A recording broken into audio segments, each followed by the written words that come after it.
We're back.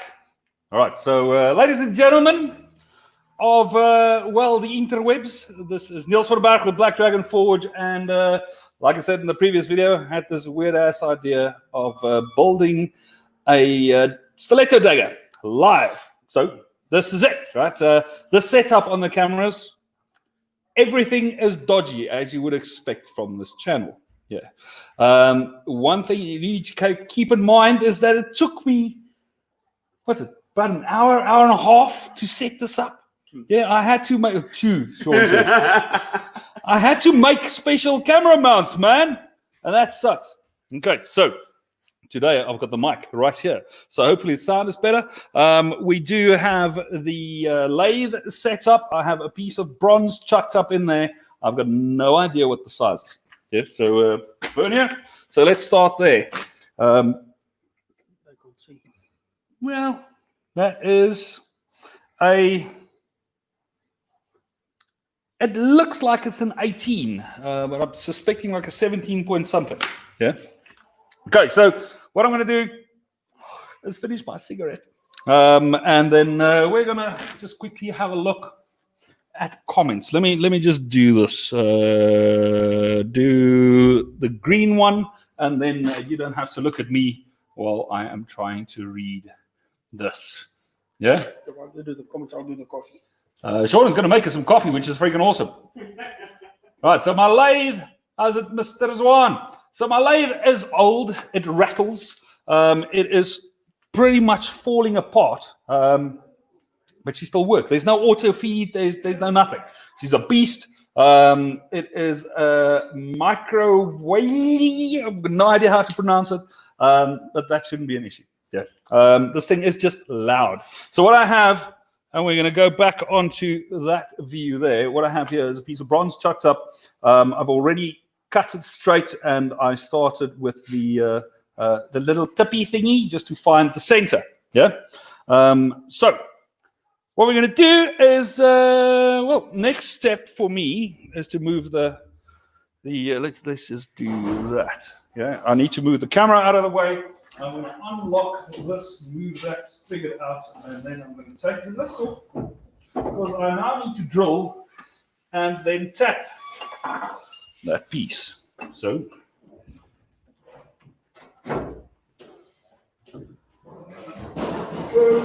lock that up, tighten that up, start this thing, and then hopefully not make too much of a noise. So you should still be hearing what I'm saying. And it's bronze, so there's no need for lubrication. I'm literally just eyeballing how deep I would want that thread to go in. And I'm thinking that is actually way too deep. Let's just have a look at the drawing again. No, it'll work. All right, so that is cool. So I've got my drawing. All I did was I made photocopies. So let's get this in here. Holy crap, that's bright. So there's our drawing. Oh crap, okay, that's not going to work. Let's do that. So there's our drawing. Yeah. All I did was photocopies, put it on a clipboard, and normally I would take this and it will be stuck right there. So as just a quick reference. But it's behind me, so we're now putting it on the table so I can just reference that every now and then. So, long story short, I need my chucky. And we're going to open this baby up. We're going to move that out. It is extremely difficult doing this, not knocking the freaking microphone. Yeah? We're going to do that. We're also going to get rid of that. I want to put a dodgy cutter on. Yeah, so that's on there. I want to move that out, and I now want to go and tap. So I'm putting my tap in. See, chopping and changing tools. This is a freaking story of my life, man. Okay, so I've got that section that I need to tap up. I am locking, although I don't need to. I'm actually unlocking that. We're unlocking that. I just need this to come in ever so slightly. Why did I unlock that? See, this is, I really should not be working on this machine. Just because I own it doesn't mean I know what the hell I'm doing. Yeah? Okay, so let's put you back on that one there. So all I did was I've got an M6 tap in there. The hole we drilled was a 4.8 millimeter.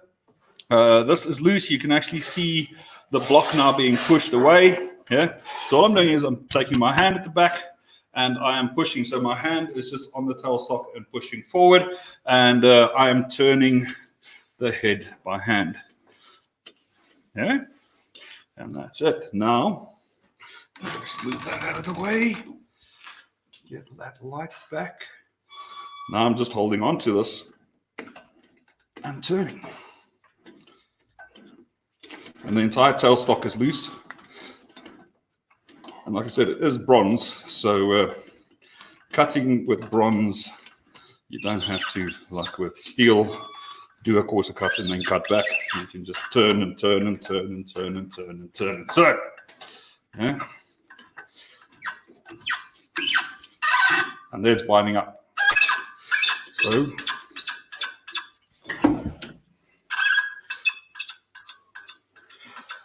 now I can just take that out.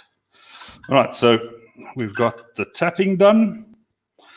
Almost, if I can get it out.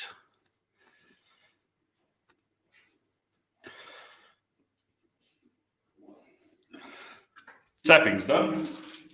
My cigarette was also done. Then next step would be to now go and loosen this. All right, move it up a ways. Find my light setter. And then move my tailstock in. So now all I'm doing is I'm adjusting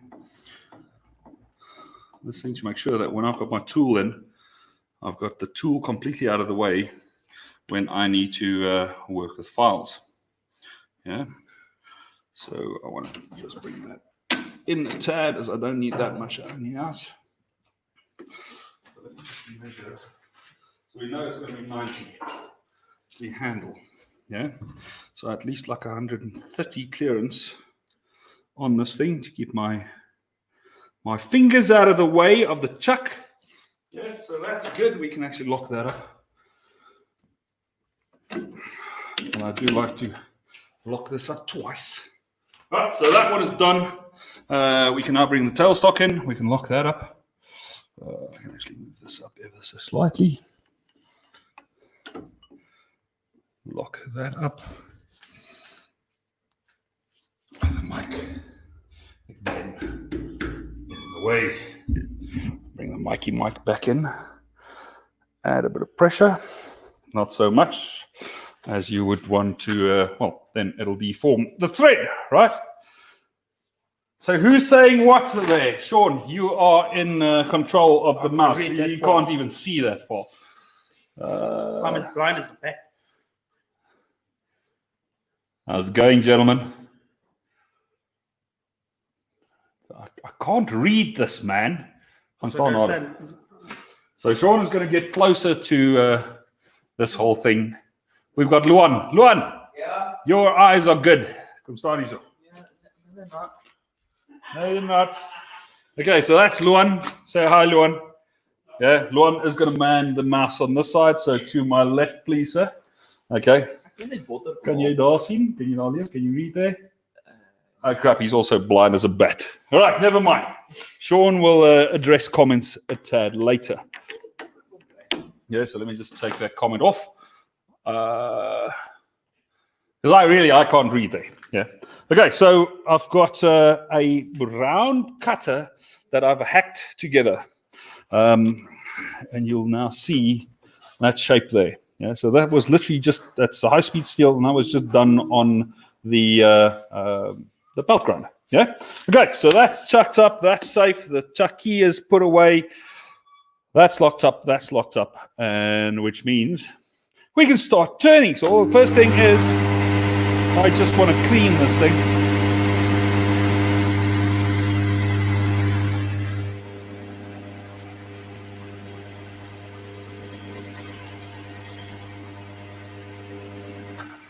So I don't want to take off a lot of material. I literally just want to clean it. And that's why I'm stopping the lathe to see whether I'm cleaning. Well, I actually have a bit more. Yep, there's a bit more.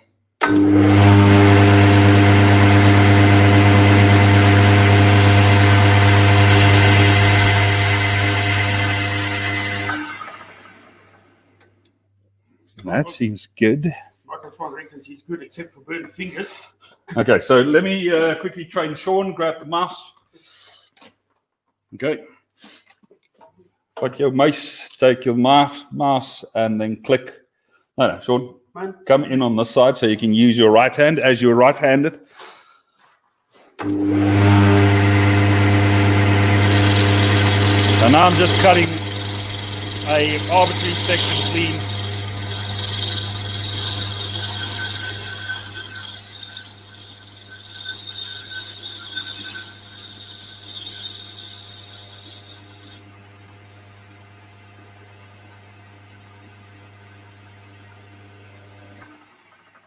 Sure that actually is, around about clean. Okay, so Sean, click on any one of the comments. So, meneer Zwan, Robert, daar's hy. Click Robert. op die comment. Click to show. Click. There we go. Neels. Need convinced to bring my. I actually have my own set of clippers, but yeah, man. I don't mind. You guys shouldn't either. Yeah? All right. So what we're going to do now is I'm going to take my vernier and I'm going to start right in this section right here. So right from the quillon block. Right. Take away the comment, please, Sean. Click on the comment again. There we go. Thank you very much. So I'm going to start right on the quillon block, and that first little transition, that's what we're going to do there. It is about 1 mil.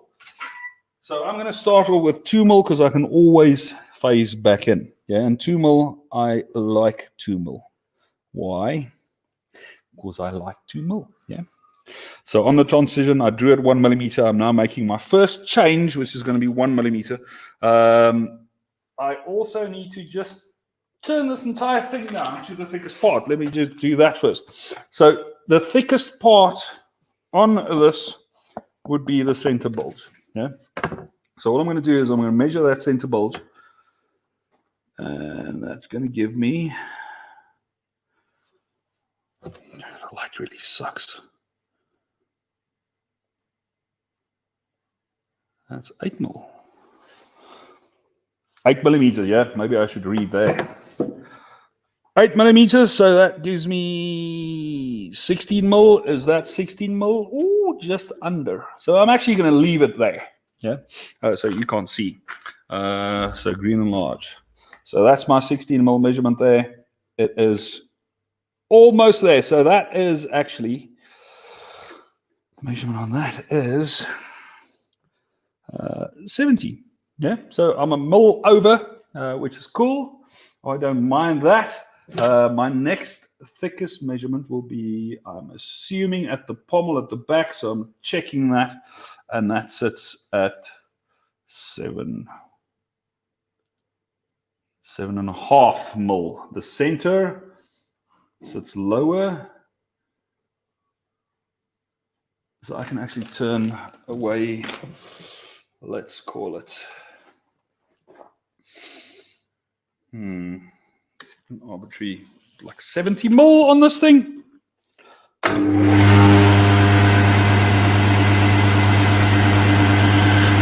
up to there, I can go down. I just want to find that center spot.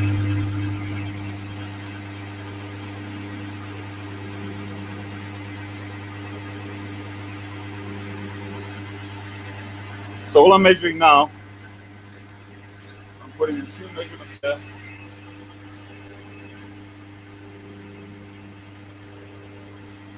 and that's for that center bulge groove. Yeah, so that will be for the center of the handle. Yeah. The record sound is good. Sorry? Tim said the sound is good. Oh, excellent. Thanks, Tim. That's appreciated, man. A big concern I had was that the lathe, the way we had it set up when I tested earlier, the lathe was, the mic was right here by the head. And that caused all sorts of feedback here. So let's get that. So what I've done is I've made those 2 scratches in there, tick, tick. And now I'm going to take my little dodgy cutter and I'm just going to do 2 cuts. Yeah. So pick them.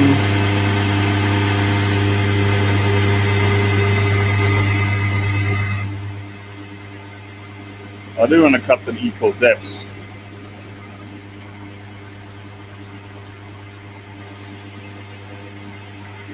So it's real pro stuff, this. So dear, watching while driving. What? Watching while driving. Dude, watching while driving? That's a bit dodgy, dude. Right, I can also cut that 2mm piece on the end here. So I'm just going to gauge 2mm there. Can I? Yeah, I can. Yes, I can.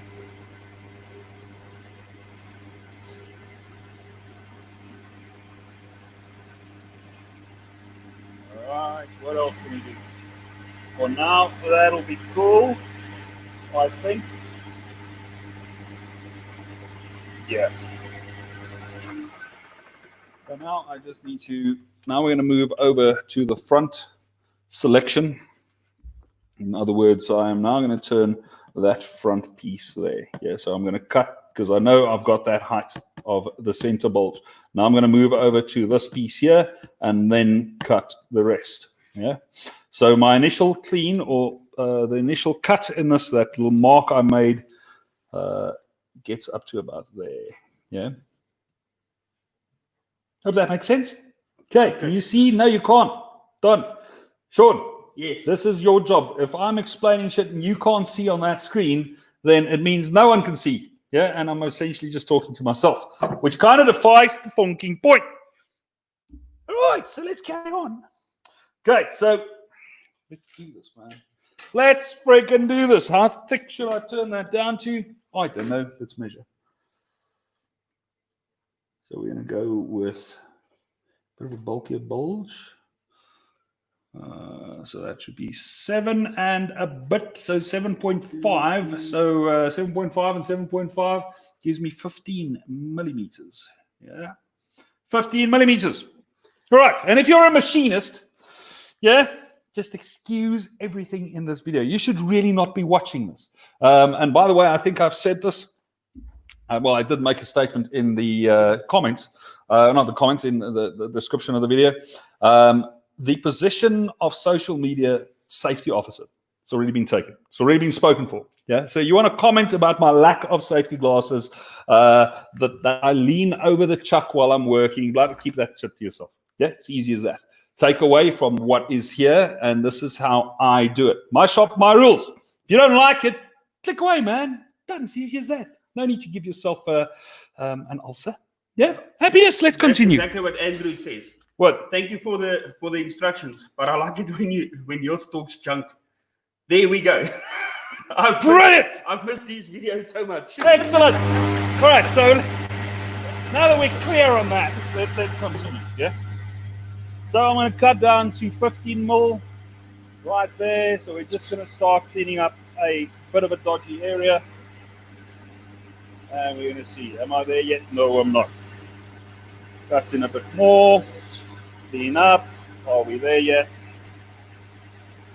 No, not yet. Cut a bit more. I know there are ways of doing that. I just don't know how to do it. Yeah. Do I really care? No. How to go and precisely measure shit on the lathe and using the dials to figure stuff out? That's good.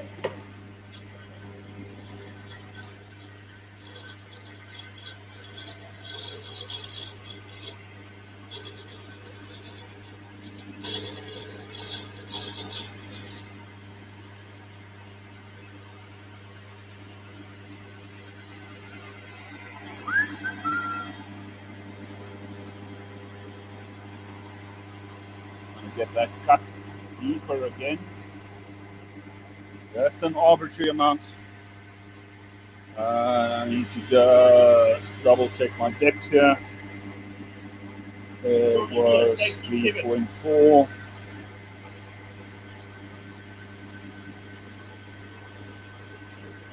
So I'm cutting the same depth on the other side up to that little scribe line I have there.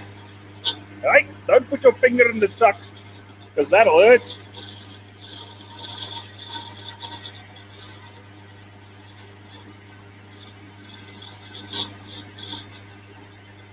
Yeah, so it's up to about there. The rest of the pommel will be done in that section.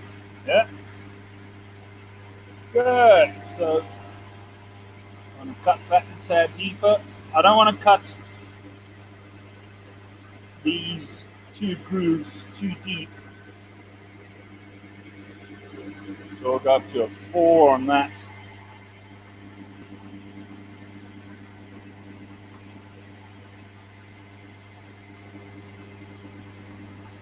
And this is where my dodgy cutter now really is a bit dodgy. I was already at that depth. Okay, so what's next? So I've got that there. I can actually start shaping the outer and the inner. I need to get that final width done. So we're now going to work up to, I don't know. So from the center, we've done the first groove, we've done the second groove. We've cut to the same height there, and we've cut to the same height there. Yeah. So that camera is a bit far. Sorry, man. So let's try to do that there. Okay, so I have cut the center height. Yeah, we've cut that groove, we've cut that groove. We've done from that there to that groove was measured, that groove was measured, this groove, the start of it was cut. All right, we've now cut down on both sides to that bulge height. Okay, so now the next step would be just to get an indicator of that line there and probably that line there. Yeah, so that shaping I can then do with a file. So measure that and then go and cut. So measure, measure. Measure, measure. Measure, measure. I've got the measurement. Switch on the machine. Drag over the first one. I just want to get that second measurement in.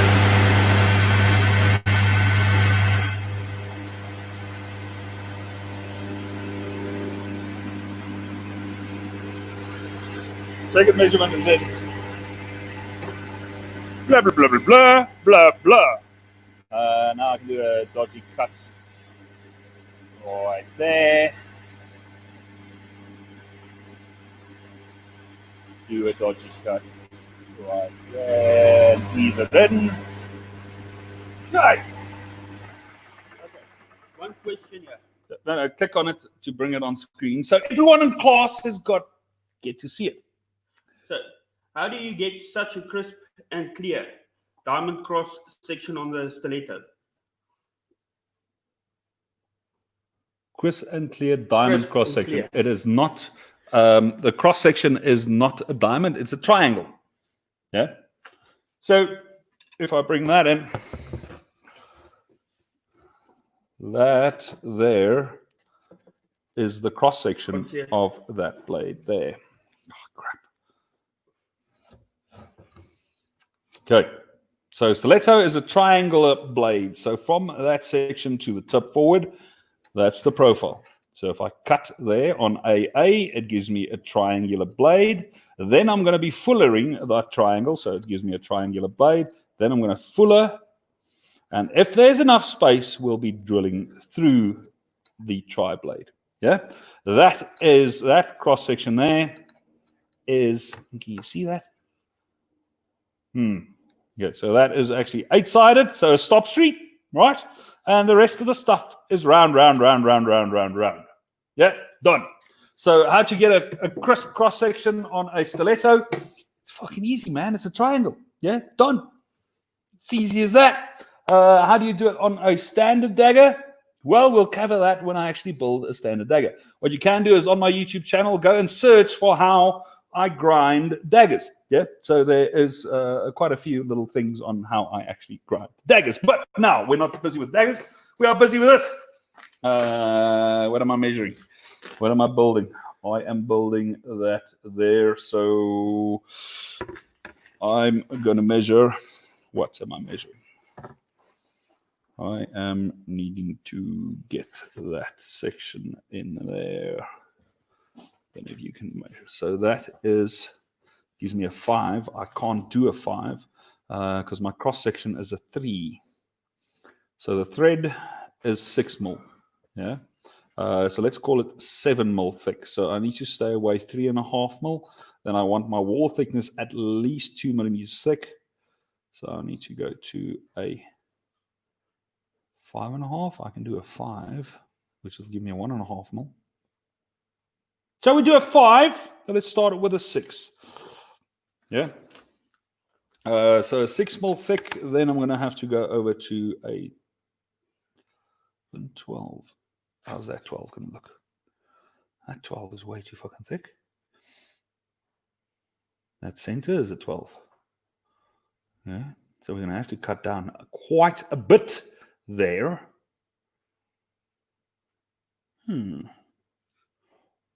That's quite a bit. Okay, so let's move on to that. Let me just get that 3 mil section in here. So that's 3 mil. Yeah. Woohoo! That is very close, man. That the bottom of that is a radius of 4 mil. So that's the lowest point I can go as a 4 millimeter. Yeah, so that will be an 8. That's the lowest I can go on this. All right, so 8 mil locked up. Let's make it 8.5 for me because I am a bit of a dodgy machinist. Yeah, there's no precision engineering here. It's roundabout engineering. Okay, so what I'm now going to do is I'm going to go to the front where that is at, and I am going to cut that deck of that. Maybe I should turn my tool around. Maybe I should do that. That'll work well. There we go. So we are going to turn the tool around. Sounded funny. I've got a bit of a dodgy tip on the other side. If you can't blow it, then brush it. Yeah. Like we all know, don't blow, brush. It's easy as that. Yeah. That includes a lot of things, man. Fire scale, for instance. Don't blow. It can burn your brush. All right. So that little tool is locked up. How straight it is, no one knows and no one really cares. Can you see what I'm doing, Short? No. Can you see what I'm doing, Short? All right, so I'm cutting that in. Because I can't see squat.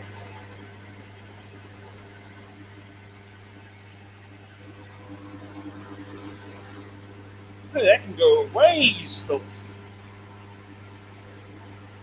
So another way to do this is set this at 9. Yeah, so I've set my vernier to 9 now. Now I've got my vernier in place. And now I can just cut.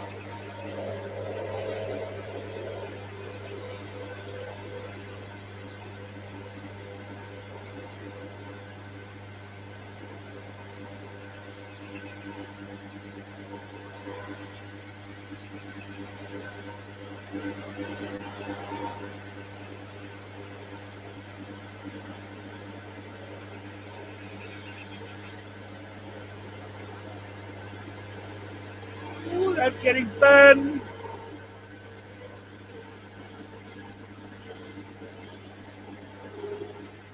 Okay, hold on.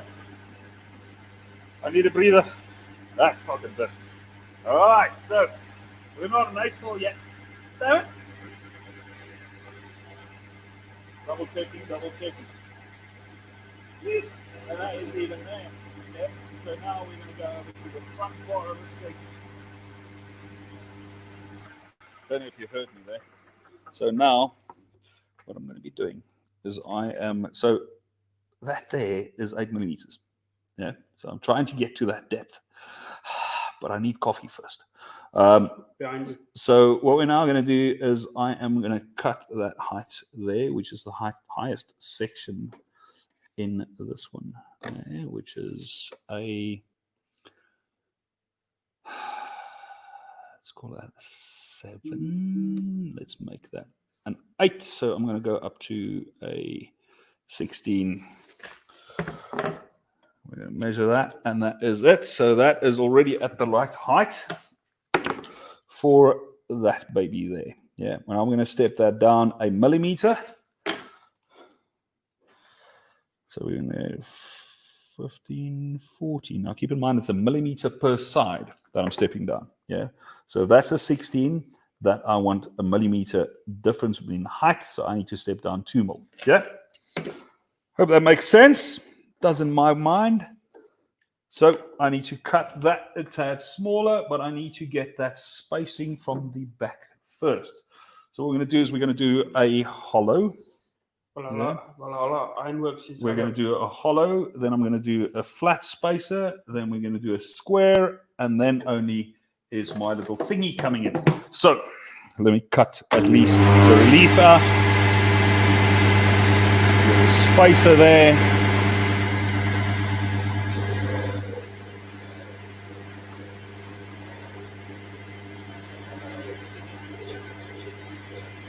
Cutting that. It's not up to the correct depth yet, I know that.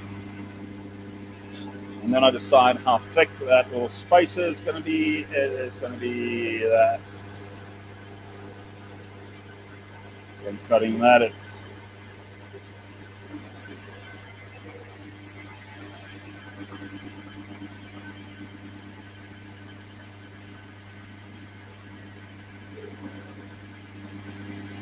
Sorry, Sean, you were saying? Valhalla Ironworks. Yeah. He says house it. But he just wants to house it, but he's off to bed now. Hey, buddy, have fun, man. Have a good evening. Compliments to the wife. 1.8. So now I can cut this side in at 1.8. I do want to cut that ever so slightly thinner.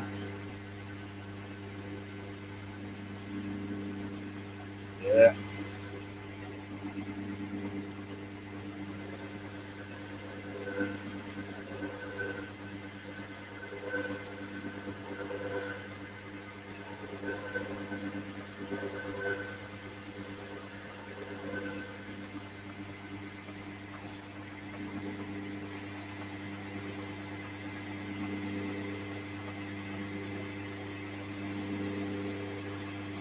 Now I'm just pushing it over just so I get a flat cut at the bottom there. Done. Now, I never cut the front. So I've never cut that front spacer to correct size. So let's decide on what that size is going to be. Moving that, okay. Being veterans, moving that camera, that light didn't help the camera light much. So how's that? Yeah. Better? Okay, so I've got my front is going to be a 14 millimeter. So we're going to get that to a 14 mil. Done. So that front spacer has to come down to a 14 mil. Yeah.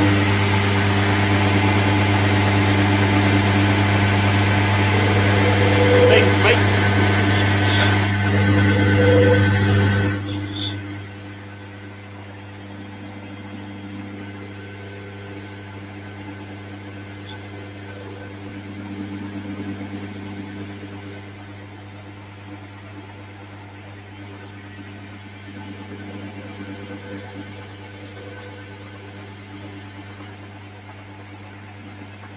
Right. Now,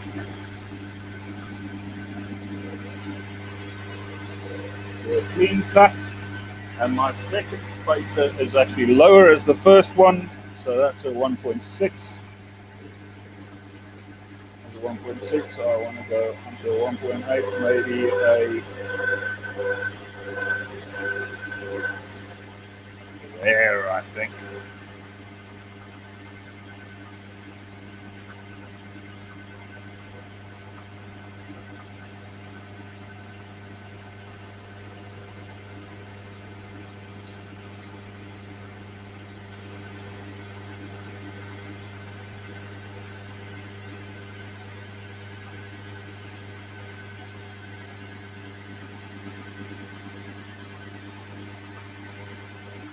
I should really be wearing my glasses when I do this.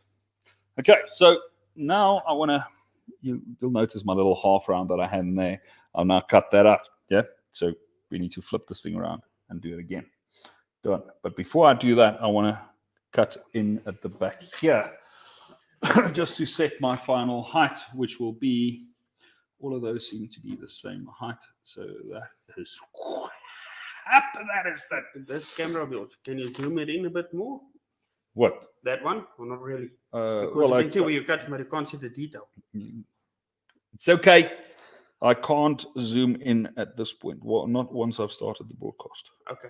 So, sorry, boys and gals. So that is 5mm I need at the back there. Is that it? No. I need a... Let's call it a... A 7mm. Damn it, this is fucking minute. Why did I do that? Why did I do that?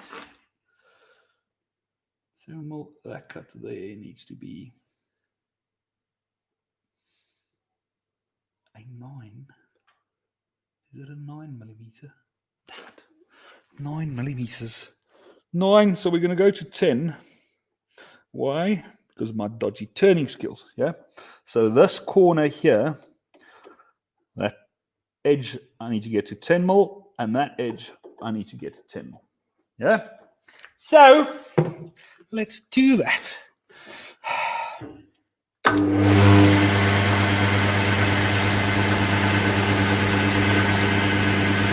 It'll be better if I've got the round tippy tip there, but you know what?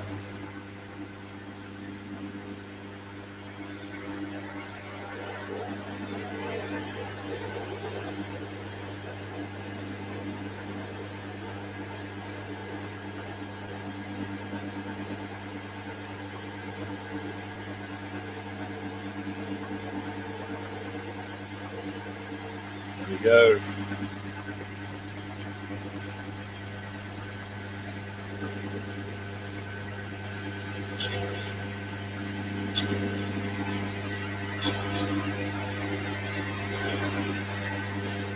All I did there was get rid of a bit of material.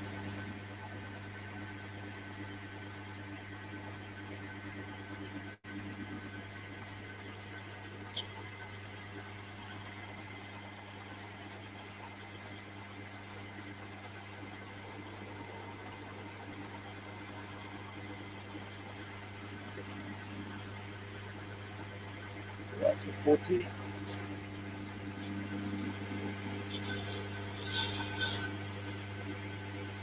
Get that final length up here.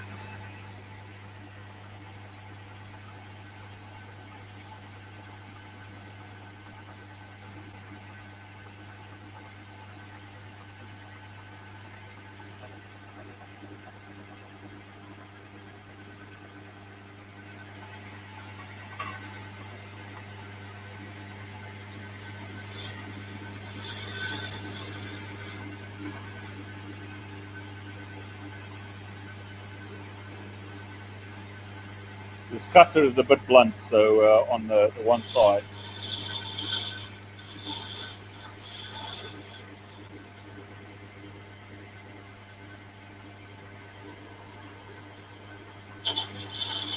You can see the bronze starting to flex. which is not something that I'm particularly like.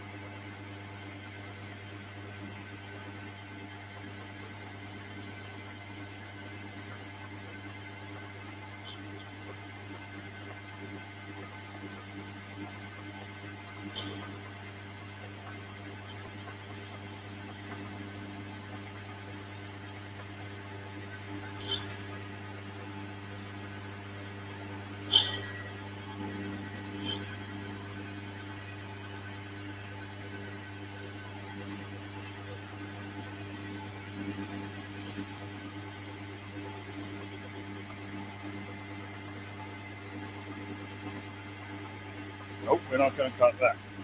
I might want to just fold that corner there.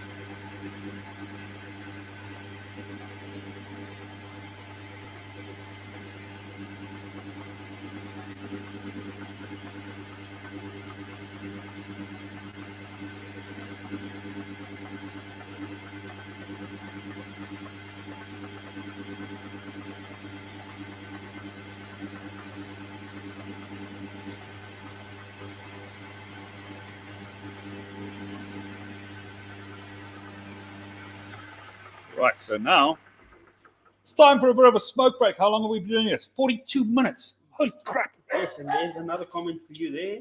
Okay, so read the comment. I'm just going to step up and get some files. Well, one file. It's Trevor Foster. Yes, Hi, Trevor. Neels, from the lucky country down under. Looking good, mate. Excellent. Thanks, brother. All right, so let's continue. We've got my file. I want to get this. I'll cut in, move that out of the way even more. Get back stuck in here. And now I want to start working that taper. It's just an ordinary, like, second cut file, cheap ass, no brand name. Yeah. And all I'm doing is I'm just hogging away some of that material.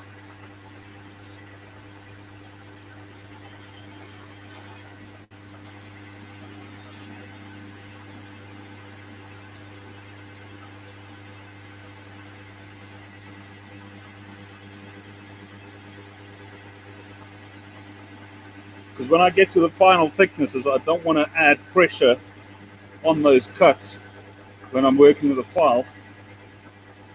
And my machining skill is completely lacking to be able to machine those things in.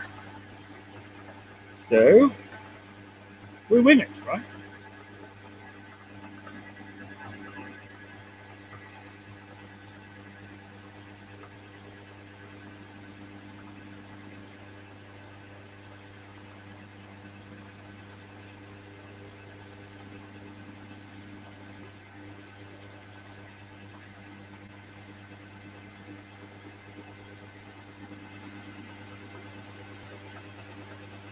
So now you can see the grooves I now need to cut in deeper before. So we're going to flip the tool around a bit. We're just going to flip it. Just for a little bit. That's not a little bit, it's a big bit. You're going to just flip this thing around. Yeah. Use my dodgy cutter. I might as well set it at a slight angle. Why? Well, because I can. Yeah. And why do something easy? I do need more of these blocks, man, so I can just chop and change.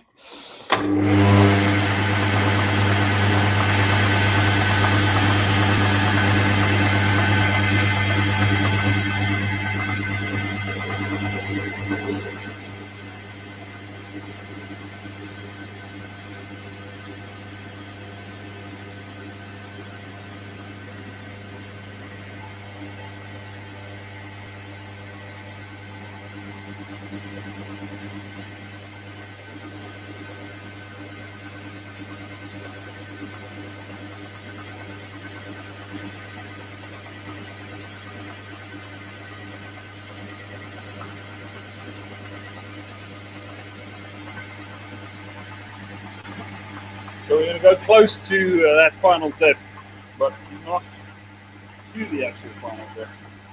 That final depth could be something in the region of crap. So let's do an 8.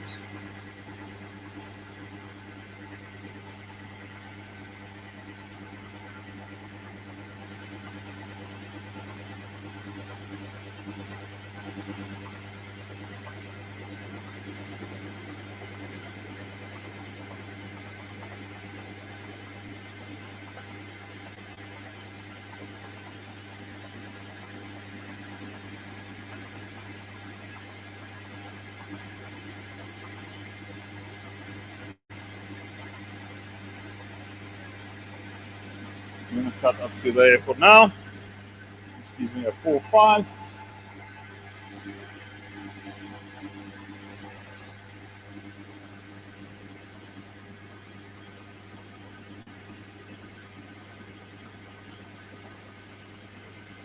See when it jumps and shoots that. That is just killing me, man.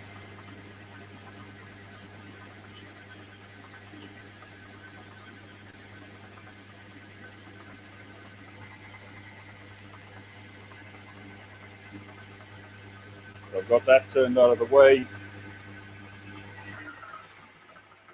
Right, so can I get in with my file? Yes, I can. Now this file doesn't have safe edges, so I can use it to both cut in this direction and in this direction by pushing down, so the edge of the file is cutting there and bringing in while doing that initial shaping. So if you didn't want to cut into this direction, you would go and safe an edge on your file.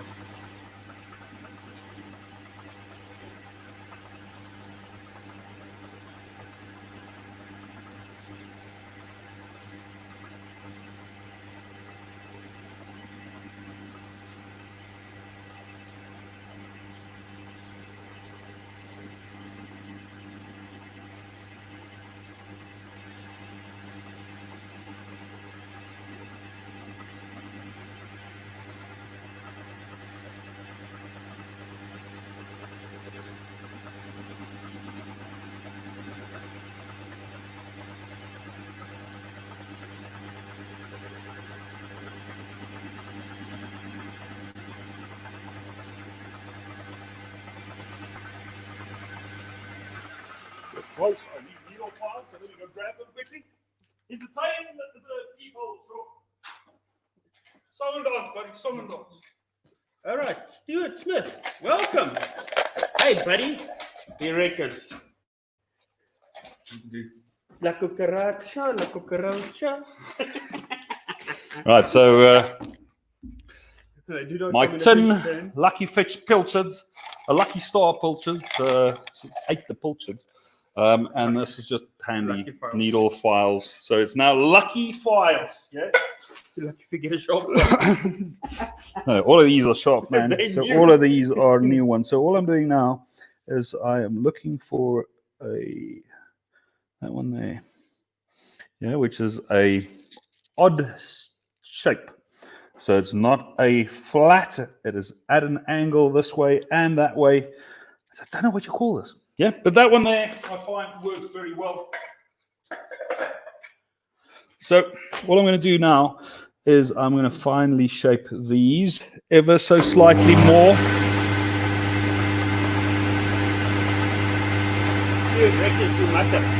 And this doesn't want to do it.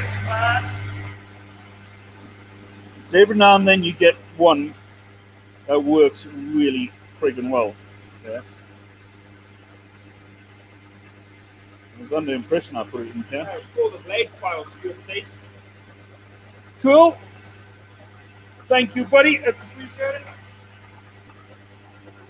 Oh yeah. See, this one likes that job.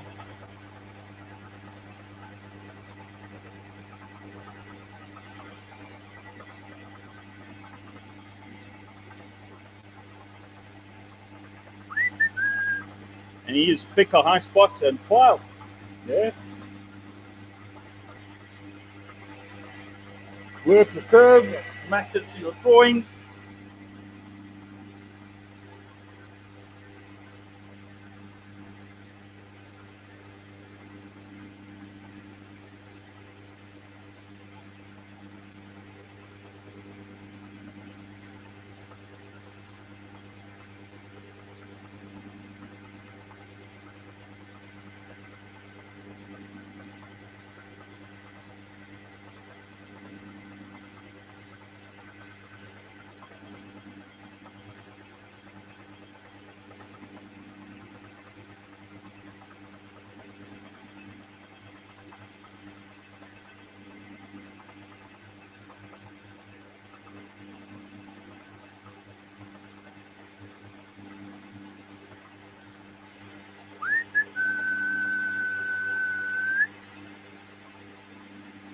Okay, so that front curvature is cool.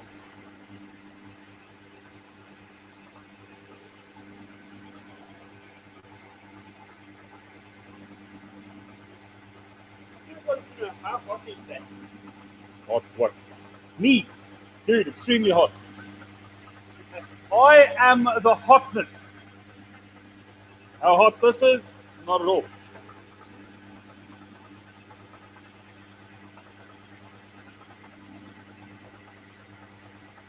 Are you talking about the hotness scale of the design? Then the official term is freaking hot.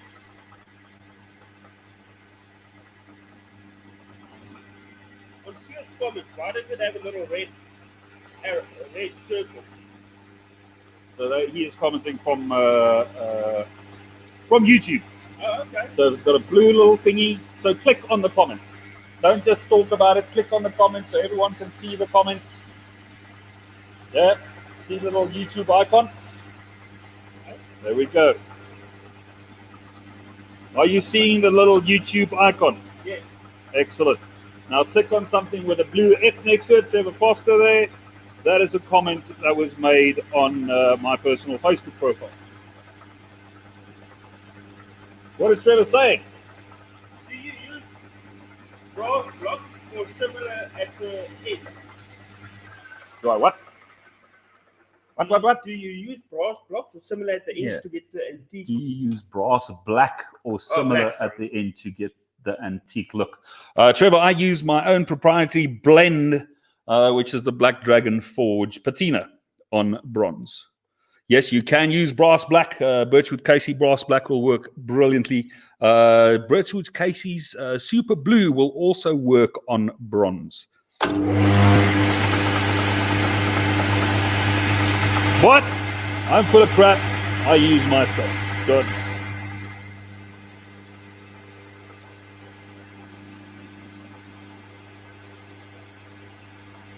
Does bronze heat up? Of course it heats up. You throw it in an oven, it's going to get hot. Yeah? This here, no. But yes, it does heat up, but it is not uncomfortable. Yeah, so I don't know. This is, but it's not hot at all. Not at all. Not at all. So pushing against it causes friction, and that makes it hot. Yeah, but not the steel. Makes your hand hot. Steel, the piece, the bronze. Hopefully that makes sense. Does this get hot? Is that the question? No, it does not.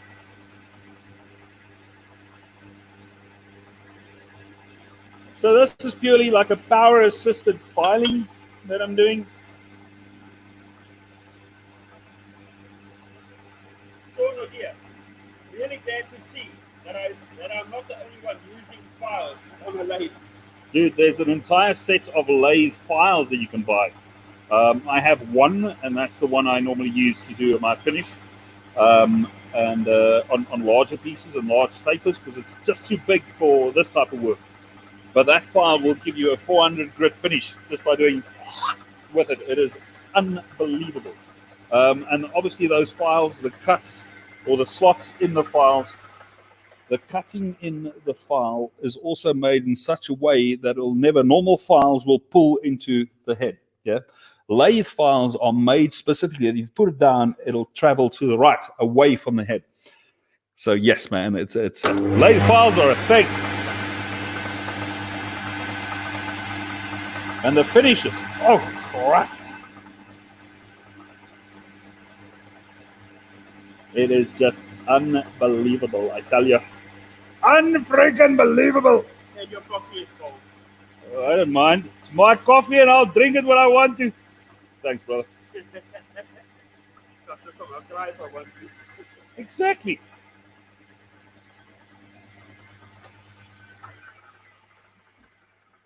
So to keep Sean from getting upset with me, I'm going to have my coffee now. Yeah, it's purely to keep Sean from getting upset. It's iced coffee. Give us some comments. Don't read the comments, put them on screen, please. Sean is having a private conversation with you guys. No, I've got Share with the rest of the freaking world. What is it saying? I can't. Sean a dear. That's cool. Thanks, man. Excellent. And that really glad to see that they're okay, cool. Yeah, that's one you've done. Excellent. Any further questions? How far are we into this? 57 minutes. Are we done yet?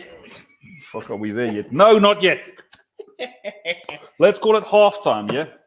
This will take about an hour, hour and a half to get done if I do not polish it up to a 600 grit on the lathe. Tim Brown, blacksmith and knife maker.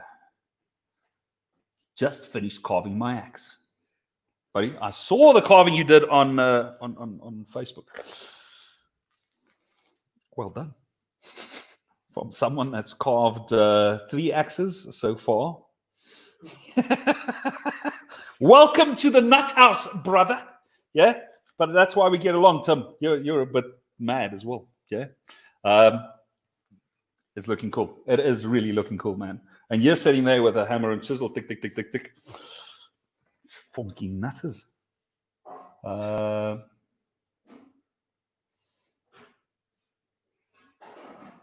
Just Tex is saying that he's liking note number 2 on my description. I can't even remember what that is, man. I think it's my shop, my rules. No, that's number 3. I think number 2 was the face or the social media security or safety and security offer. Yeah, the position's been filled. I also fired the guy. He was here for 10 minutes and then telling me I need to do this and do that. It's my funking shop, right? That I can do it the way I want to. Yeah. As long as I leave here with 9 3/4 fingers, because that's what I have already. Yeah. So I've already lost the tip on that one. So every day when I leave with the same amount of fingers, it's been a good day. Yeah. Cuts and bruises, chicks, digs, scars. That's my story, and I'm sticking with it. No, just don't be stupid. This is as easy as that. There we go, man. All right, so you saw me reaching over there. That was just getting this stuff to show on screen. So what we're going to do is we're going to go back into this one. And all I want to do now is I want to sight. I like that curvature. That's as close to the sketch as I'm going to get it. Yeah. This side still needs a bit of work. So let's get to it.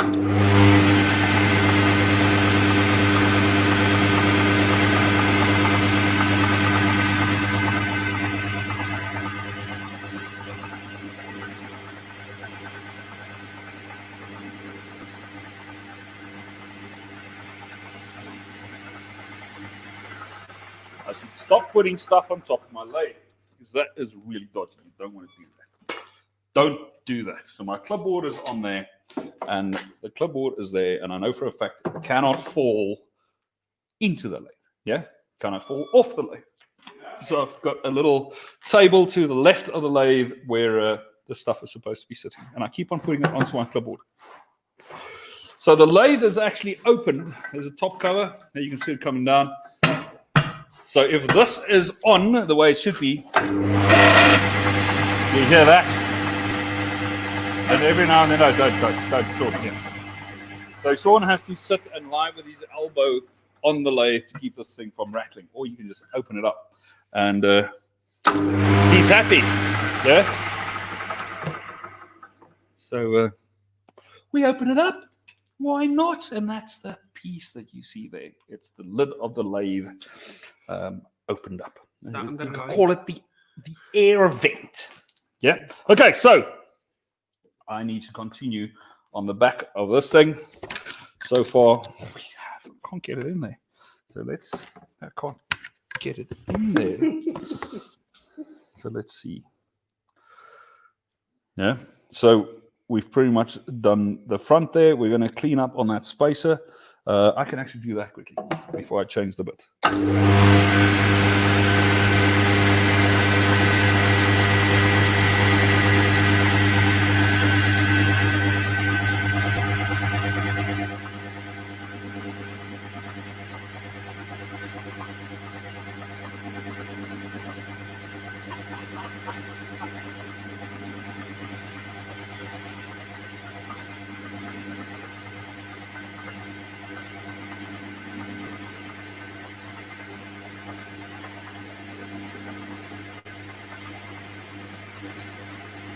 Now I'm purely just referencing my drawing to get that depth cut, and we're refining that. So I just want to get really close.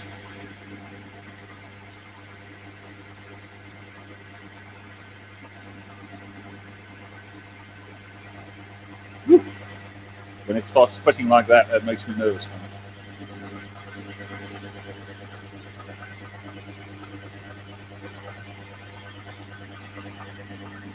This, I can now tell, is way too freaking high.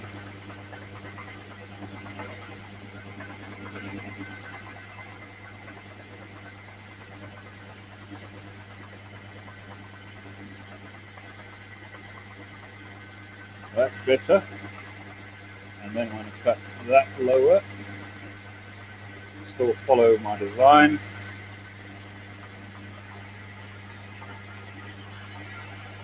That's more in line with what we had in the sketch. Maybe go that lower even more. That's good.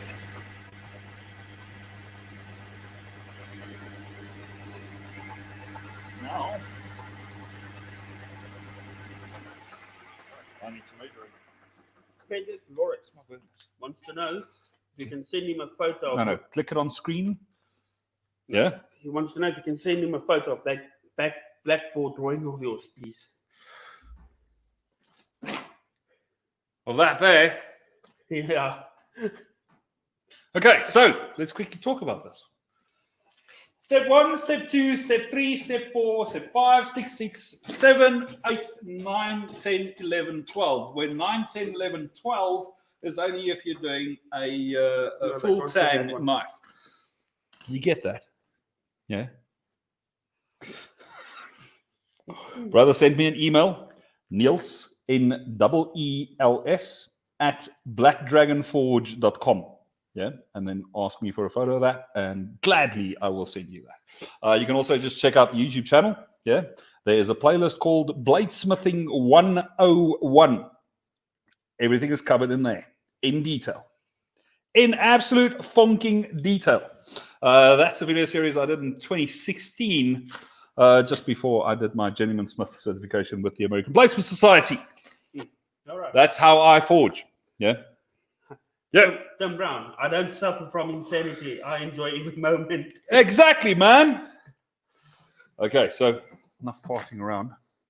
I need to get to the back side of this. Okay, Sean O'Dear. Does the blade get screwed onto the handle? Yes, it does. Yes, it does. So that there is that there, which I have already. And we're going to go to that last little divot in the design. So maybe I should do this on camera. Just flip. Come on, people are sending me messages. My phone is going mad. That's just ticks also. You have already set up with all these cameras and mic. A pleasure watching you, sir. Thanks, brother. Okay, so what I'm doing now is I'm measuring to that last little divot just before the acorn. It's the last little half round, and we're going to cut that one in now. And this is where things normally go haywire, yeah, which is right there. So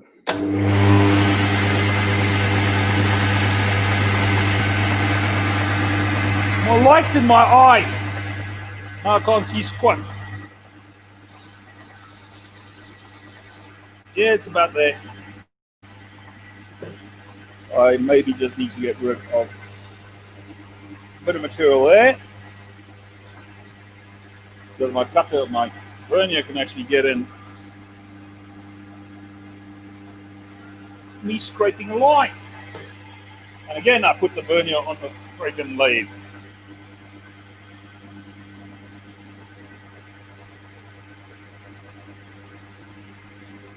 So I'm just going to do that. So just a small little indicator. I don't want to go in too deep, because what I now want to do is I actually want to start shaping that pommel. So the last bit of hard cutting, because as soon as I do that thinner, the pressure, if I do large cutting, will snap it right there, or there, or there, or there, or there, or there, or there. Keep in mind that that wall thickness there is 1.5 millimeters at the moment. Yeah. So that is dodgingly thin. So we want to get that last measurement on here. God, see squat. Let me get my mug out of the way. Can't see on the screen. Is it the light? Is it Yeah. white? Is it? No, the light. There we go. Got it in my eye again. All right, so I want to get to that area there. Yeah.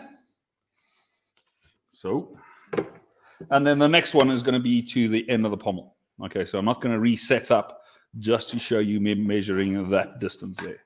So, let me get the light back in here. Start up this baby. So that's the cup.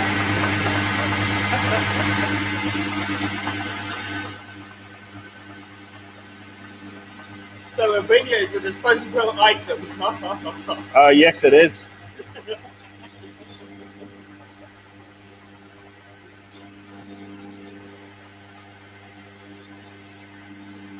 So a lot of guys will buy a vernier and then use that thing, and they're really proud of being able to take care of it. Yeah, I am unfortunately not one of those guys.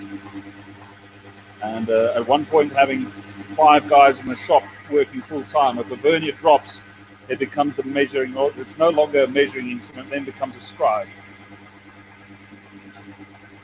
Yeah. And seeing that we're not doing real precision measuring today, that one works well, man. You'll also notice that that vernier, the tips of it has been sharpened. So to on your one camera. thanks, dude. See now the camera is picking that up. Okay, so this vernier here has been sharpened. Okay, just with a file, sharpen both of them so that when I scribe, when I make little marks, that they show up, right? Now we're going to do that second or that last measurement. I'm going to do it to the bally key. Little ball at the back, not on the outside of the ball, but where the acorn starts, so where that final little finial ends up, which is going to be there. Yeah.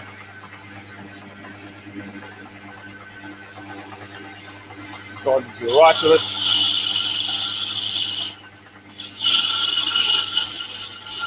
And this is where it gets hot. The shavings that are coming off of there, they are hot. Like yellow, all tools are disposable. Use them in filling his hand. You don't have to. Throw it away.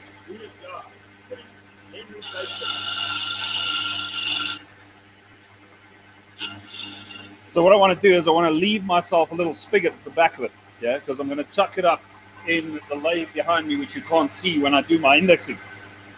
So I do need to leave a little holder onto its little thing, which means that last little bit we will be doing that little ball at the back. We'll be doing that by hand. Not that it's the end of the world, on the contrary.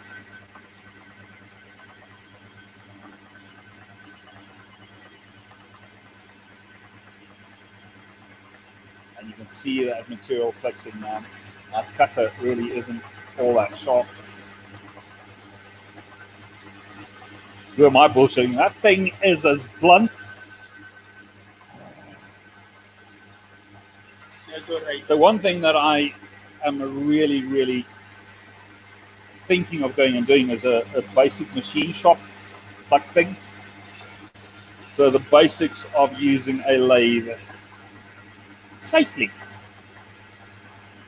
Yeah? Yeah, right.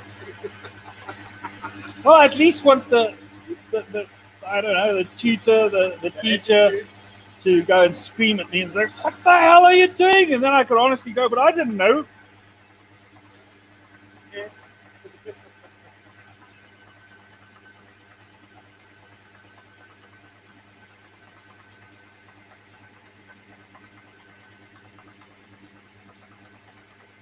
Let's try and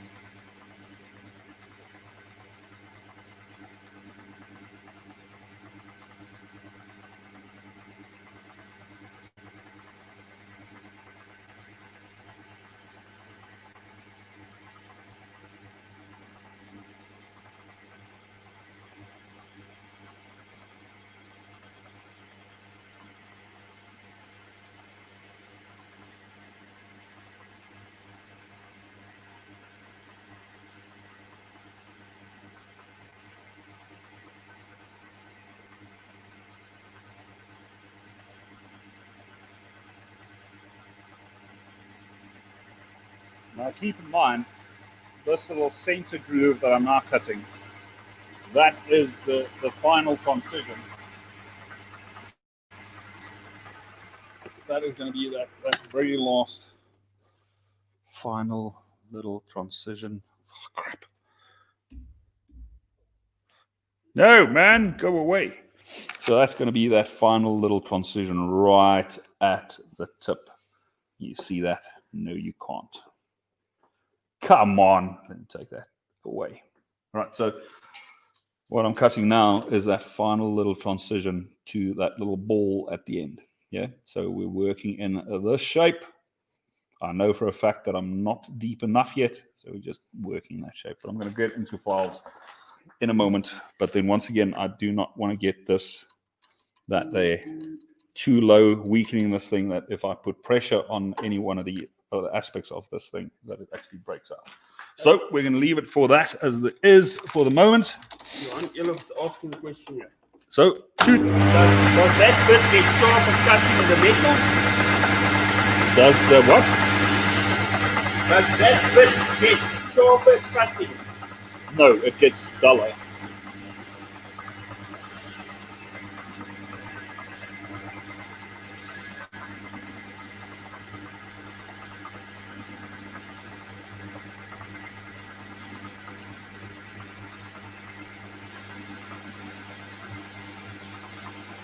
I'm just doing the basic rough shaping here.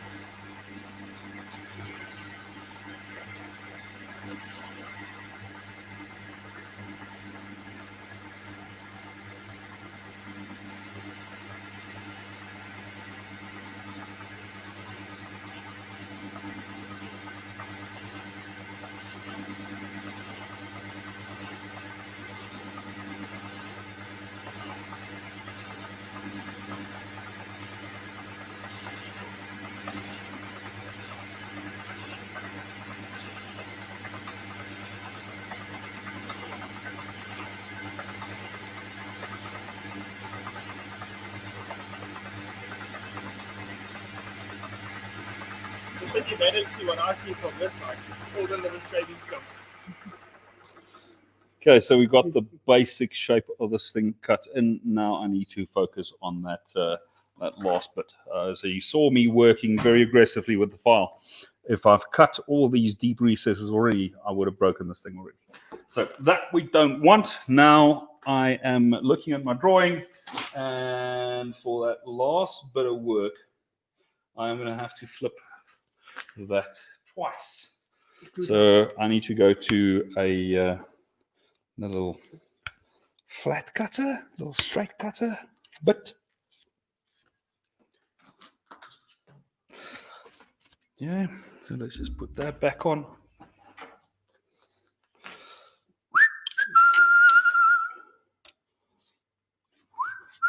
I really should go and buy another one of these sets. I really, really should. And then get more HSS cutters so I can make more of those. Awesome stuff, Neils. I think this is the coolest concept here. Real time follow along. Dude, thank you. It's appreciated. But next time I have a stupid idea like this, someone just slap me. Yeah? Can I do that? Someone that I'm not paying slap me. Yeah?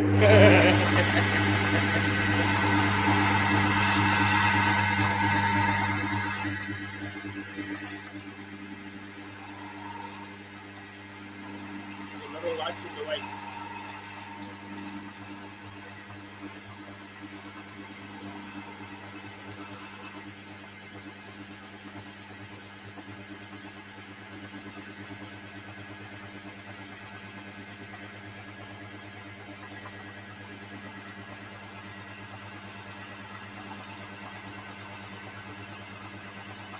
So now I'm just eyeballing the cut I've done on this side to the cut I've done on that side.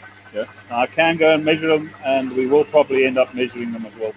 But at this point, no, not necessary. Now I want to go back over to the back end of the spindle, like the pommel, and I cut that little seed in.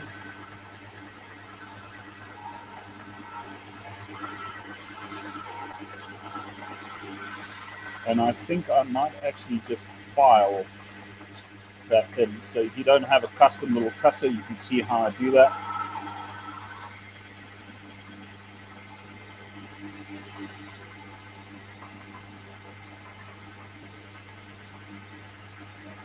Check with the design again. Yeah, that should be okay.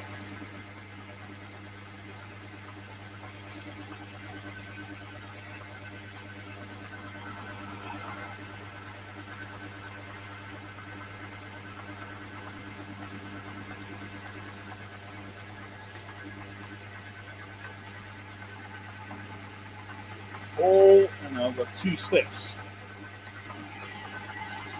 So there is a little ball which is thicker than everything else. There. And then I have got 1, 2 little spaces. What's the spacing? Okay.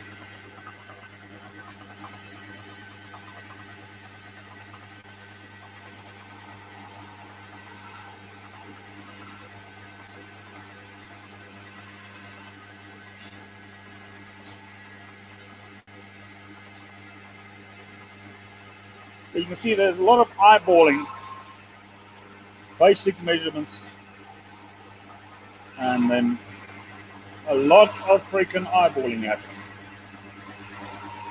Now, because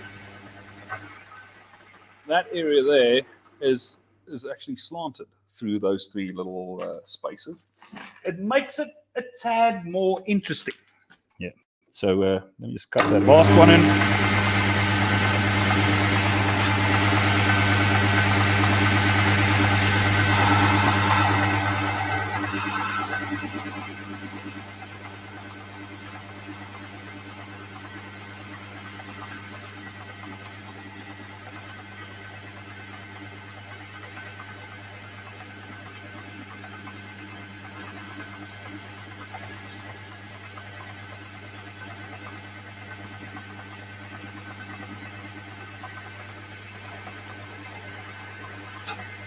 All right, don't jump.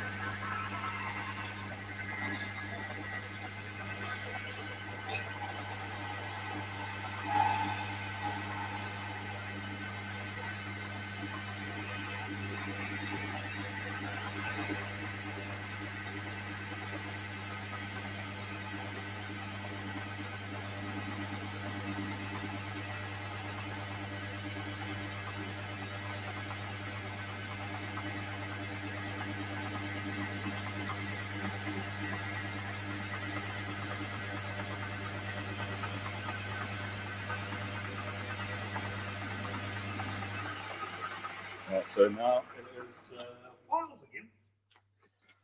I think I would have put the one file that I was using to one side.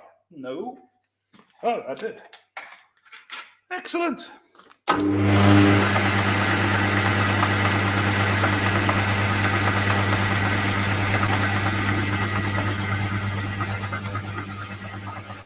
So my pressure is to the back here. I can actually flip it up as the... Oh, I had it correct.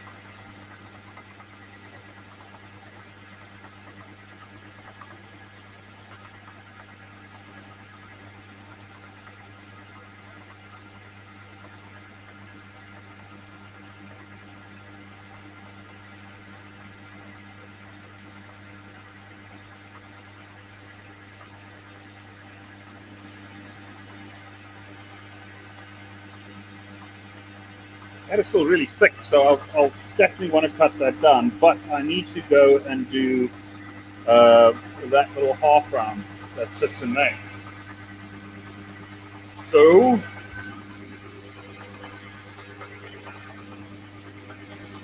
good. It's my wife on the phone.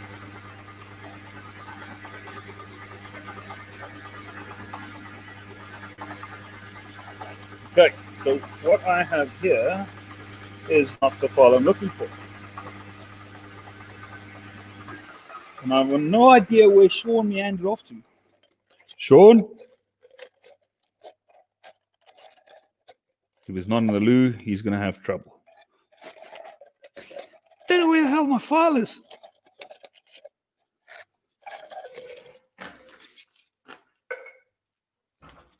Yo, midget! Oh, he's in the loo.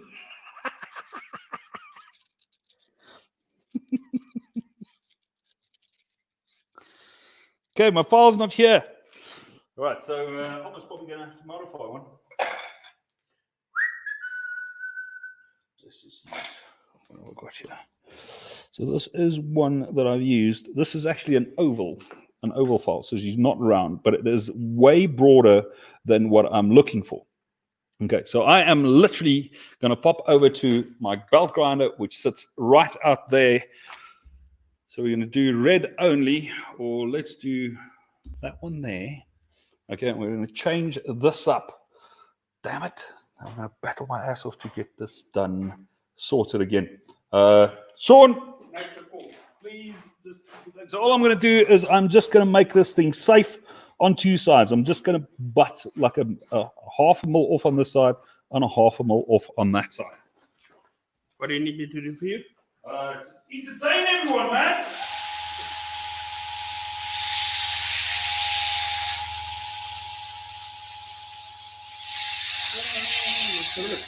How's it going? Yeah, to see you still alive, buddy. I don't know. Would think the Oro what? Okay, so if I do this, you should now be able to tell that I've ground off a section on the one side, a section on the other side, just thinning this out ever so slightly. Yeah. Okay, so we're back at it, man. So, Journeyman,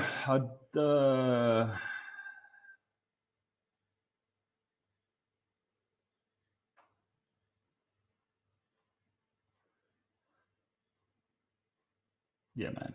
The ROI, return on investment, comes in just sitting around and watching other people working and learning. Yeah?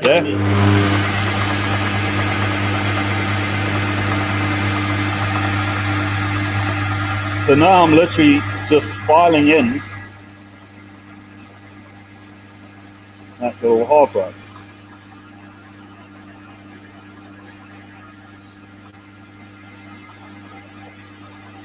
And I don't want to go too thin yet.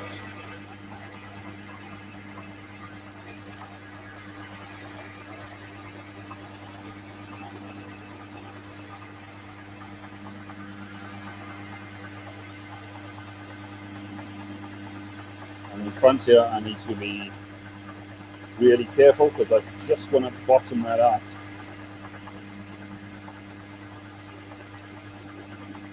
Now, you can, like I filed this one, you can go and file all of them in. You don't have to have a little cutter. That little cutter was just a brain fart, yeah? So that's when you don't know whether you've got a good or a bad idea. You've just got an idea.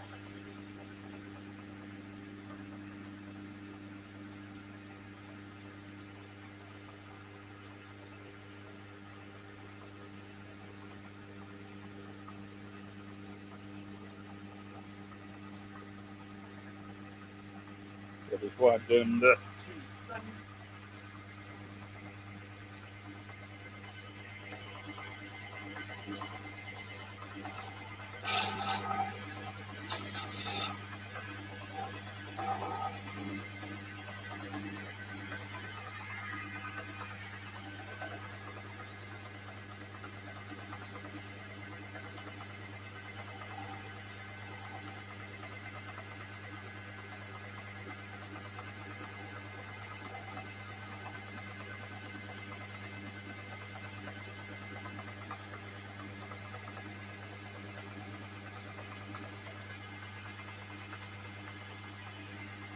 they are the same. So that there, that's good. Get that out of the way again. Even stop. Get rid of My little ring.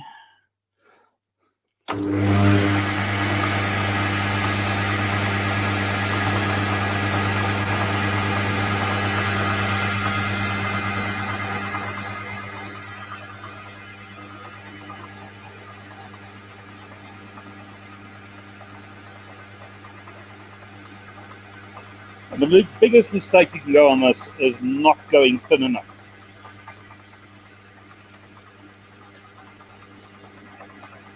When you go and have a look at these daggers, they are really petite, man. Really thin cross sections in them. And now the problem is obviously going into too thin too quickly.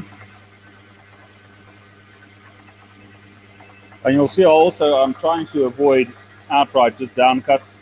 So I want to do a, I don't know, I call it like a slide cut, like I'm doing now.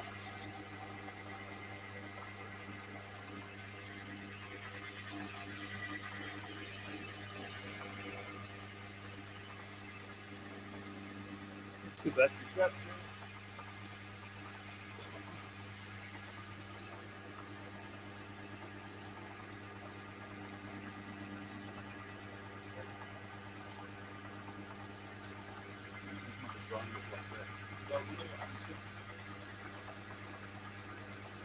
Sean is asking me whether I've looked under my arm. I don't normally look under my arm. Why? What's there? Can you see my arm hair? All your gear box, every time when you leave them. Oh, oh, that's friggin' awesome. Sean is talking about all my my war paint.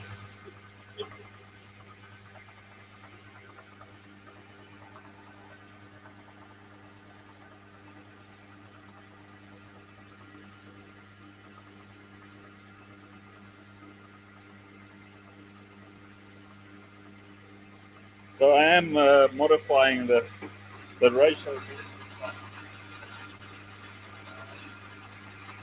I'm bring in this cutter.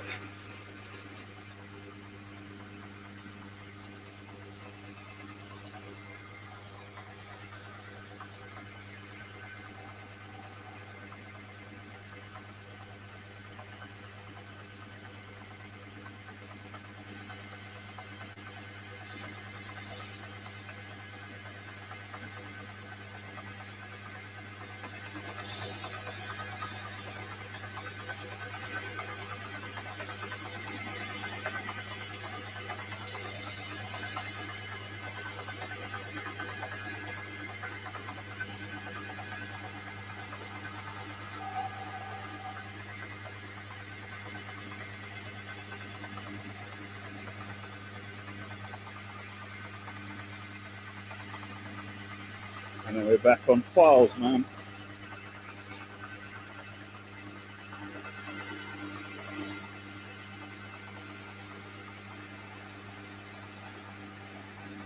Now, another really dodgy way of doing this is if you've got your file, but not on the bed of the lathe, but laying over the bed, and you can come in from the bottom. So if this thing grips, that it will not be stuck into the bed, but it'll actually work off.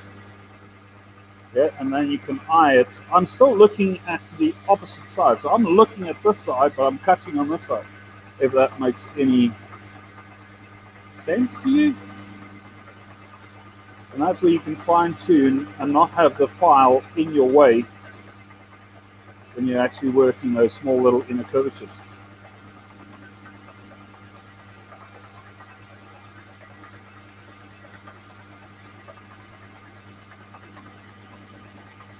And obviously it works a lot easier if you're not using a big ass file.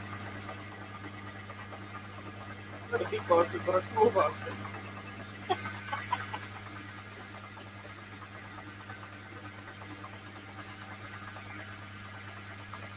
Now we're going over to this guy again.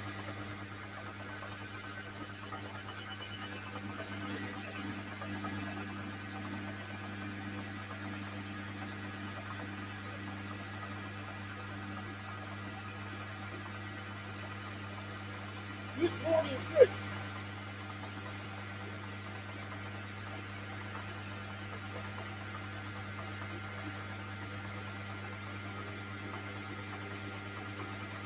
I remember that extra 0.5 millimeter I gave myself when we started laying out this. This is for what I'm doing now.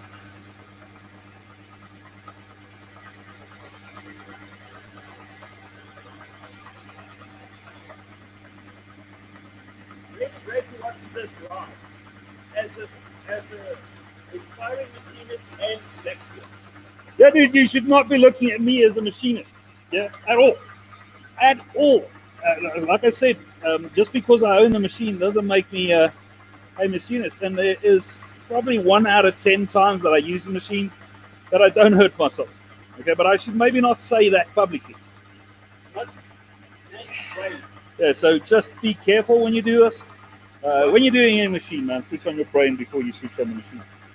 What shape will the pommel nut be? The pommel is an acorn.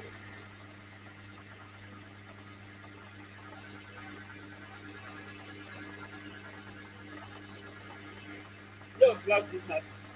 Even if it's acorn. There's no nuts in this build, man. It's only me. It helps if you're nuts to work here. Yes, it does. Yes, it definitely does. Yeah, so what I'm doing now is I'm just rounding that concision, the first little concision. I'm suspecting that will need to be flattened out a bit more. But I just want to get a basic shape in there because I need to start digging in there. Yeah.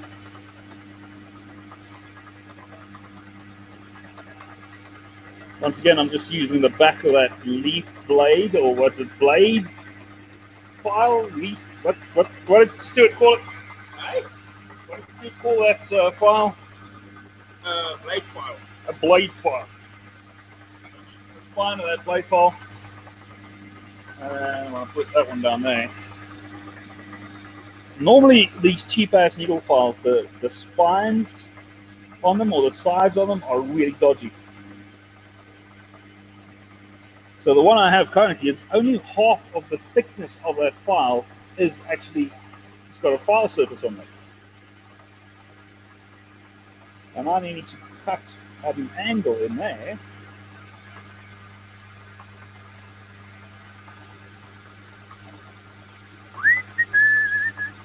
Triangle is too thick.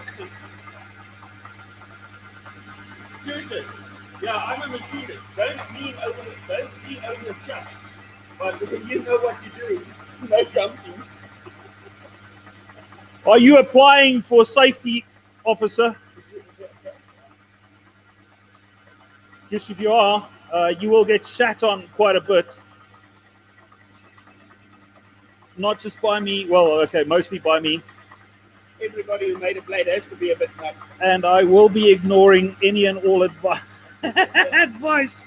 We say this jokingly, yeah.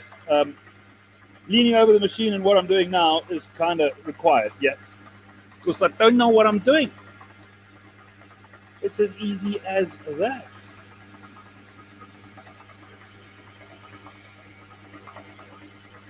I'm really using a really dodgy file at the moment. Maybe I can just mark it on first. Get rid of some of the material in there.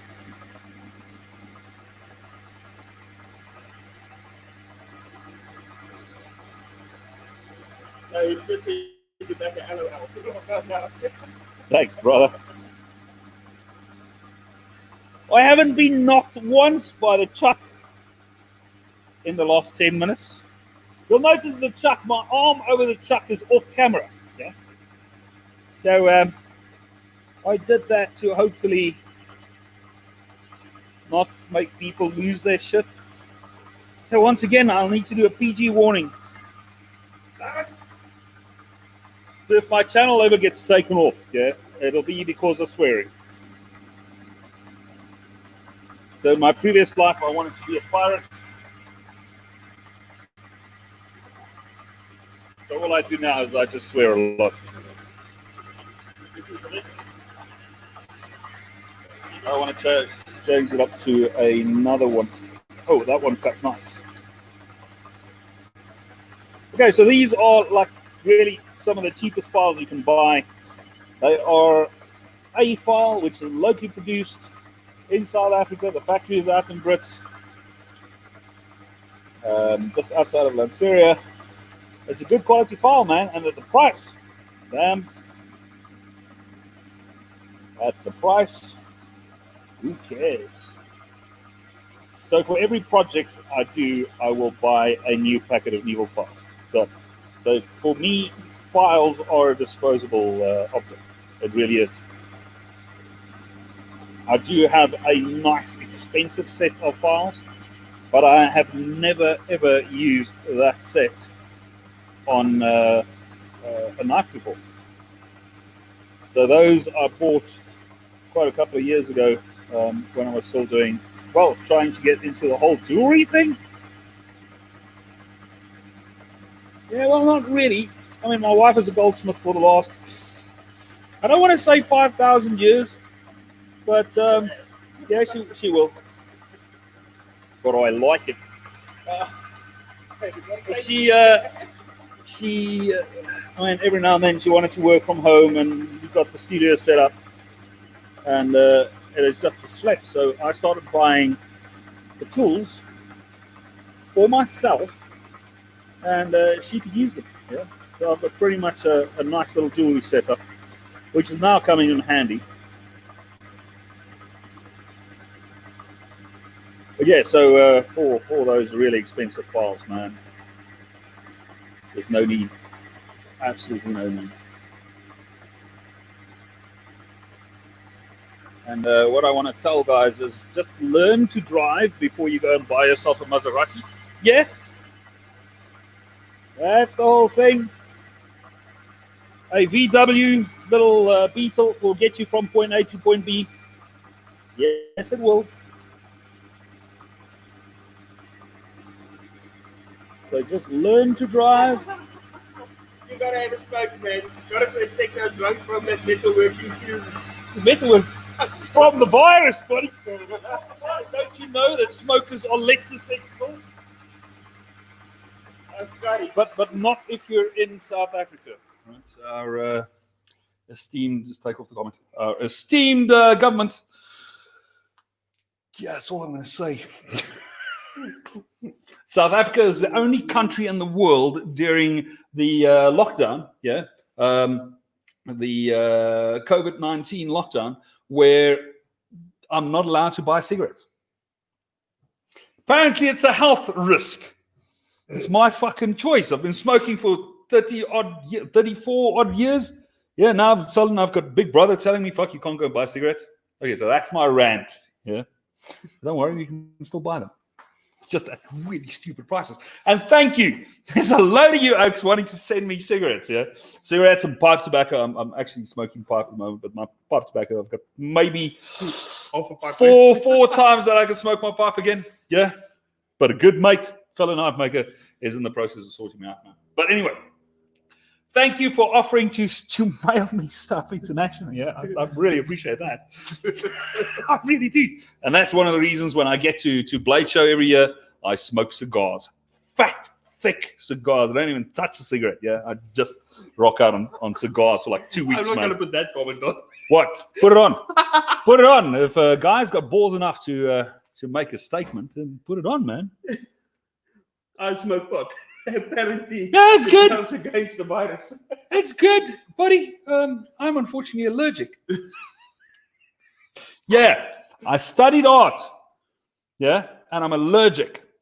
Now imagine, as an art student, going to my first little smoke-up party. Yeah, and then feeling a bit lightheaded, pass out.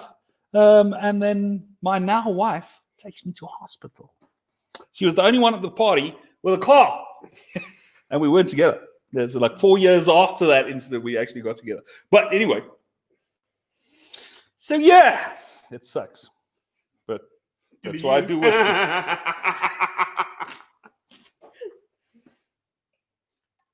I don't know, man. A lot of people have theorized, me including, that there was just, I don't know, a bad batch. Am I, however, going to take the risk? Fuck no. I really love my life, man. Anyway. So, I don't know. I've made some stupid choices.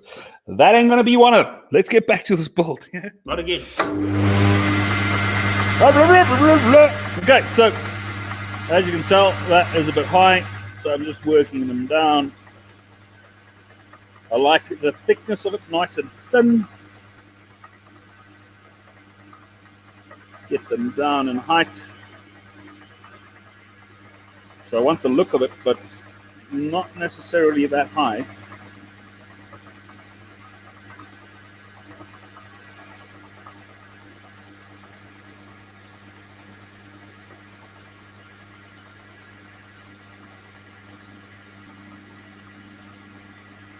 And I'm thinking I might as well just do a subtle curve in that handle.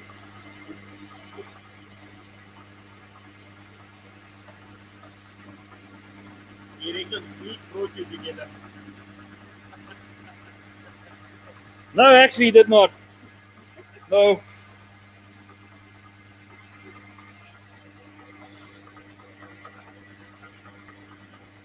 Oh, before I cut that, just make sure that is a flat. Yes, that is a flat.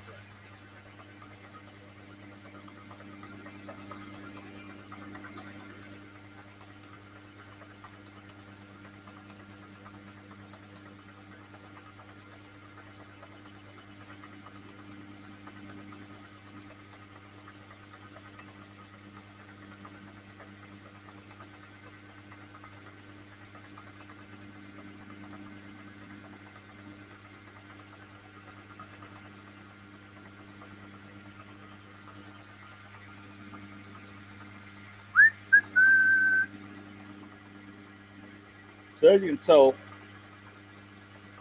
if you want to do a design that's really quick, yeah, don't do these little steps at the back.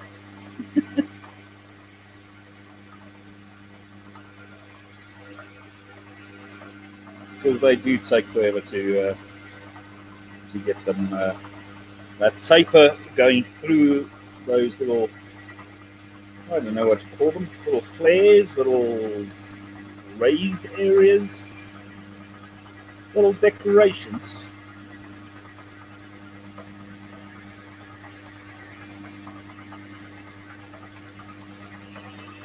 Don't rip it.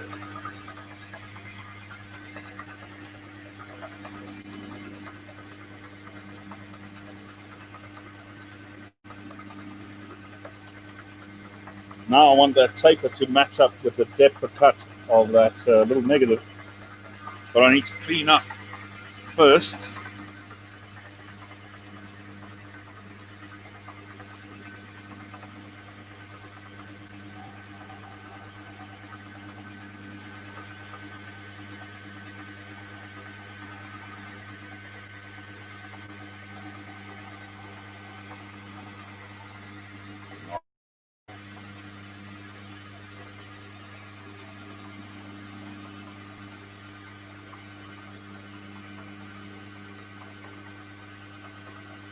Nice and soft.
Let's take the file out of my mouth and actually say something, yeah?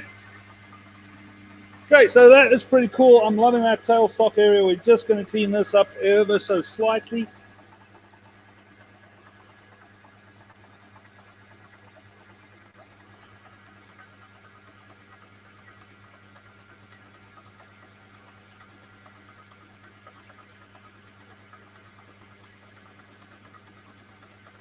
And obviously not pressing hard won't make me cut deep grooves. This has got a bit of shaping still to happen.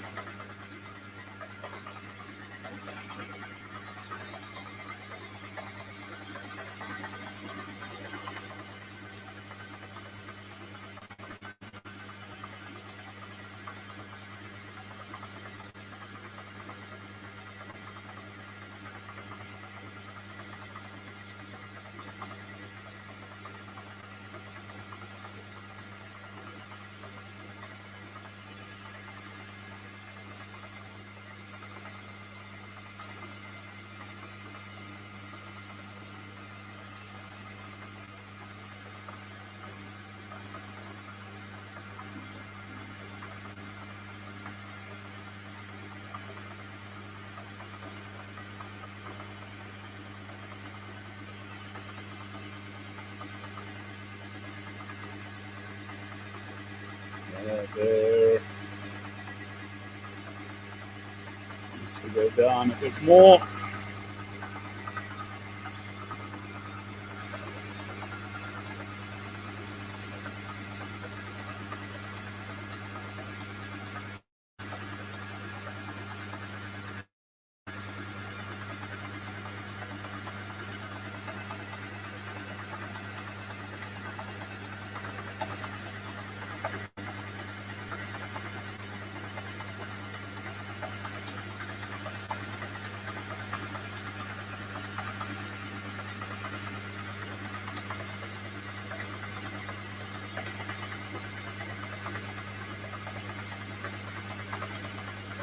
So as you can see, cut it, and then you start working on the sexiness, the slight little curves. And I unfortunately don't have the skill to do that on the lathe, so I use files, man. Right.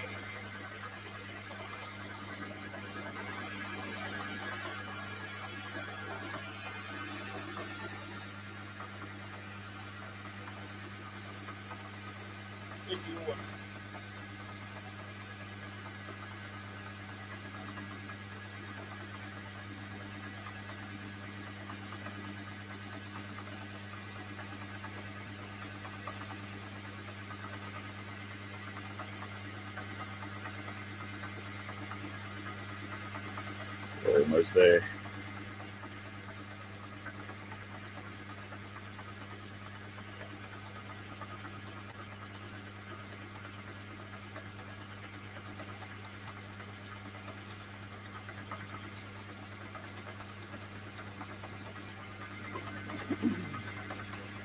Where are we at with this?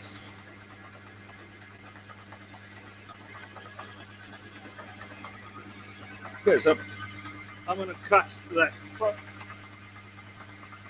little groove. I want to make that, just get this out of the way a bit more. I want to get that in deeper.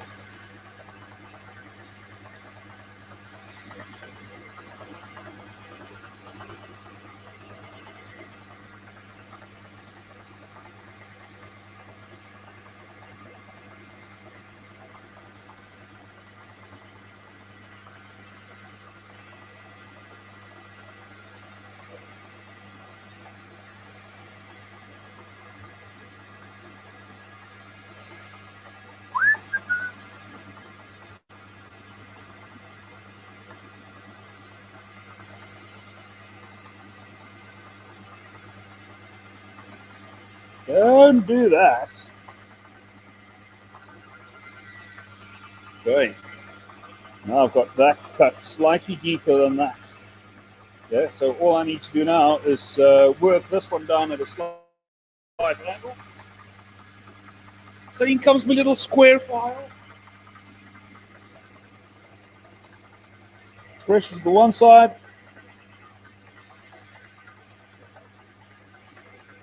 And then this one here. Pressure to the one side. Because one thing we do not want is just the same depth in all of those grooves. I want a bit of a slight taper. Same as taper we have in the back there. Let's do it forward. It's not really part of the design, is it? Yeah, it kind of is. How about that? Did I change up that design?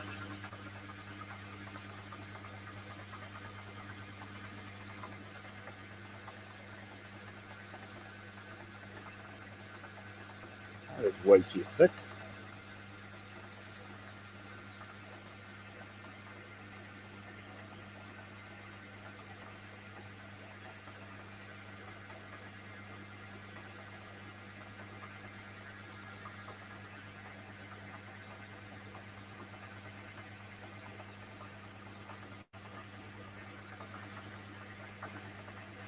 So these square files, they clog up really, really quickly. Because obviously the cut on the square is, I'm going to say, some of the best quality of these little needle files that I'm working with. It's really cheap, guys.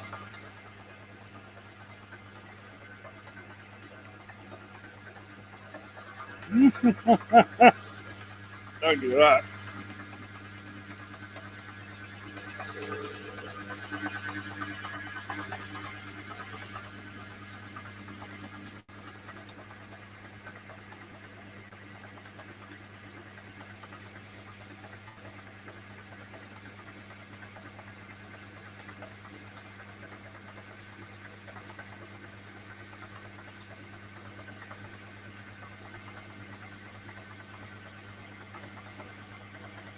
We're getting there. Really freaking slowly, but we're getting there.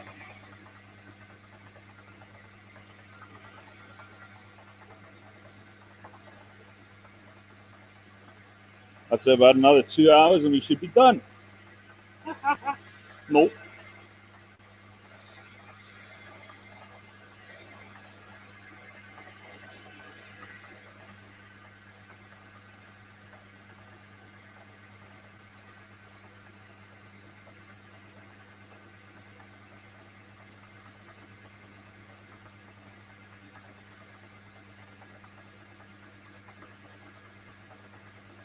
So as you can tell, I'm slowly working that down because I don't want to go and rush and kick my own ass for cutting things too thin just because I didn't think it through.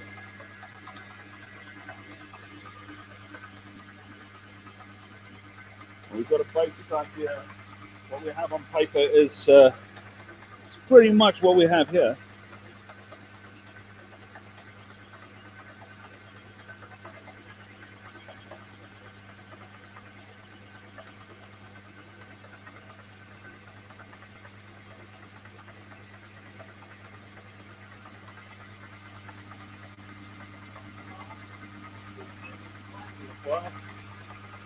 Now these triangular files in this specific package is, man, they suck. Because the corners aren't triangular. So I'm going to go with a, I don't know what that is. Flat triangle back, but it's just flat. What I want to do is just get into that corner. And get into this corner here. So you can follow advice given to me by a good mate, Mr. Jack Connon, local knife maker. And he told me if you take a triangle file and you just make one edge safe, you get nice sharp corners, which I've tried and it works extremely well. So that's an old Bladesmith trick.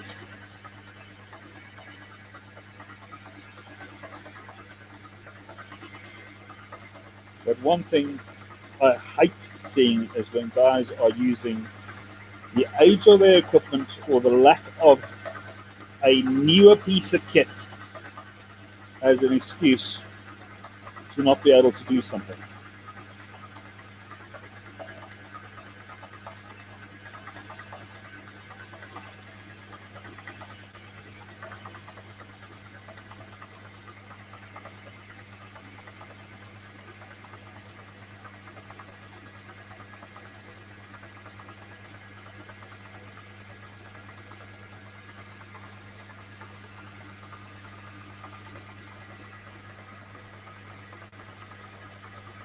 Okay, so now it's literally just doing small little, I don't know, semantics. Now I'm going to do the back of that. And this is where now it gets a bit hairy. Yeah, because all those nice and thin spots, now I'm adding pressure. And this is where a really sharp cutter would help tremendously.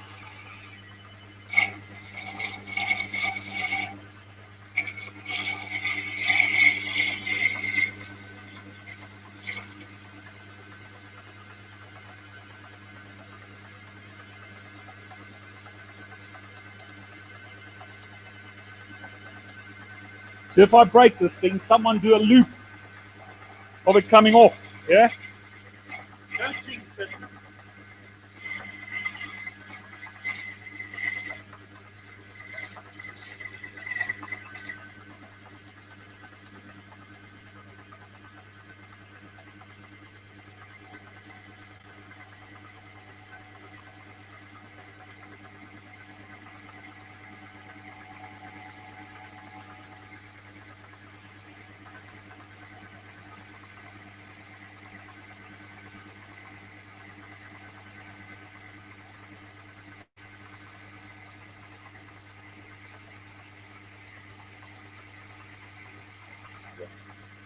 I don't want to risk it. Yeah, wrong one, wrong dial.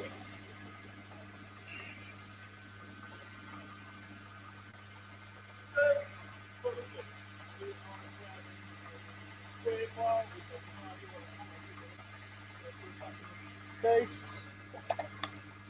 Don't do that. That one goes in there. This one I want.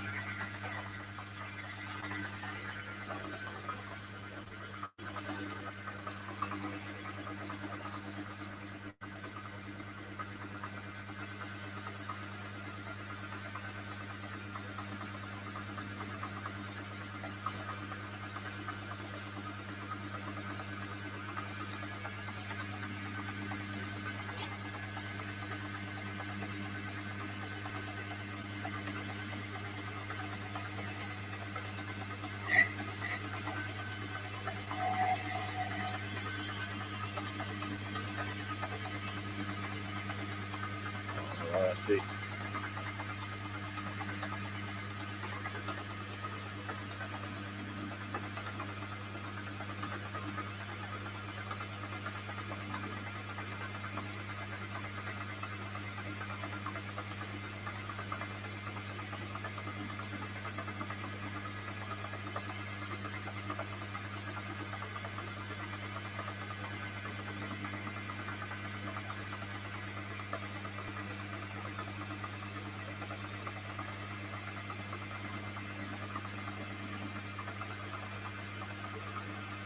That has to be sharper, man.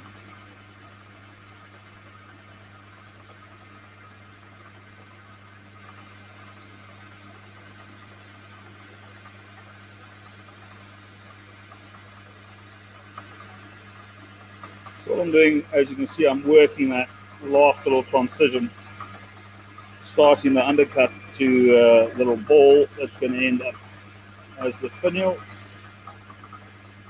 Finial being the end part, that very last little piece on the end, normally on a quillon or a crossguard. A little ball on the end, a little. Now we're looking for a triangle blade file. Don't have to have a freaking triangle file. There we go.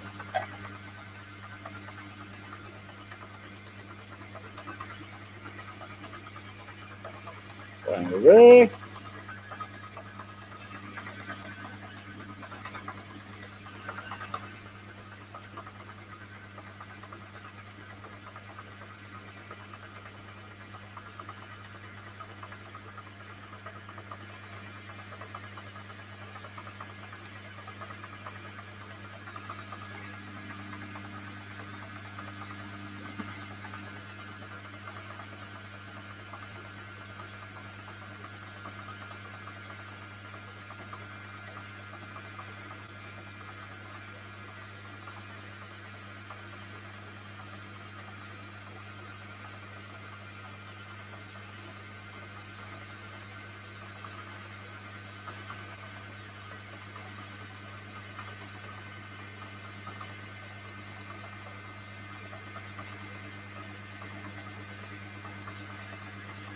Still finding this nut a bit thick. Or the acorn.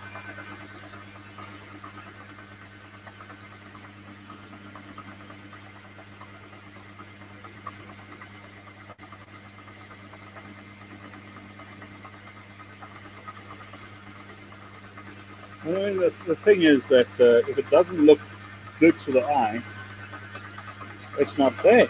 Yeah? And same as you got using the Fibonacci numbers to get to the spiral, the golden spiral, the blah, blah, blah, blah. You also get circles and curves. Curvatures that are just naturally appealing to the eye.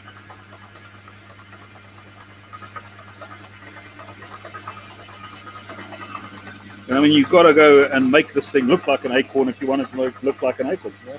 Not my interpretation of an acorn.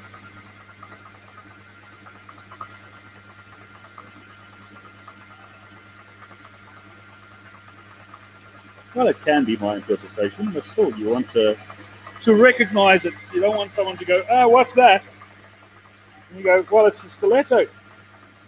You go, "No, man, that blob you have at the end of it. What's that?" And you go, "Well, that's just a blob, isn't it?" Yeah, that's me talking crap. I believe we're there. Let's have a look at that. And Sean's not here, and he wasn't telling me. Sean! He's standing around the corner. Doing what? And I have to funking work. I'm looking over your shoulder. Yeah, don't. Okay. So I think that is it. Now, think and know, my dad had to say, saying, if you think, then you don't know. You either know or you think you know. If you think you know, then you know nothing. So he said, then know that you know nothing. But yeah, so long story short, yeah. See, Sean hasn't been paying attention. Here's my coffee. Behind you. Behind me, there's nothing behind me. Oh, it's stuck in the corner. No one puts Neels, baby in the corner. Have you brewed your own pineapple beer? I don't live in SA anymore, but I just did a batch in solidarity. Dude, I don't do pineapple beer. We did do ginger beer based on my wife's great-grandmother's recipe. And it is freaking stunning. It really is. It really, really, really is stunning. I'm still finding those nuts a bit thick. Neels, 2020. I should have said large. Huh? There's a... Hello, Neels. Big nuts, and I cannot lie. Hello, Neels. Hope you'll save this. Translation. Thank you for sharing. Absolute pleasure, brother. Absolute pleasure. And we've got an Uffie in the house. Yeah? It's Luan. Yeah, he's the guy hiding behind the webcam. All right, so... the webcam. The webcam. Okay, so I need to start sanding this. Entertainment, folks, while I go grab sandpaper.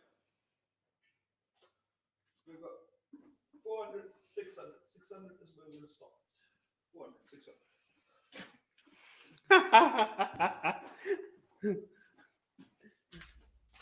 Sean, oh dear. Hey. The curves is naturally appealing to the eye. Because it's a reminder of that what you've been seeing, you used to see.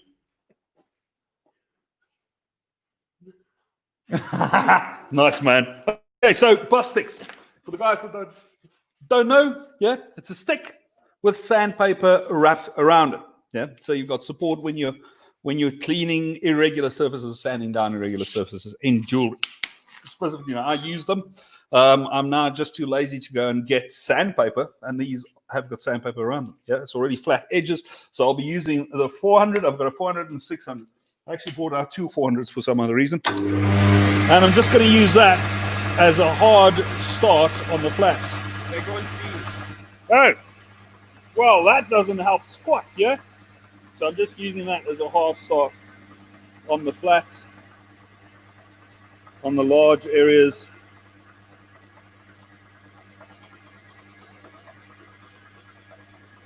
keep the pieces and they can stop playing work.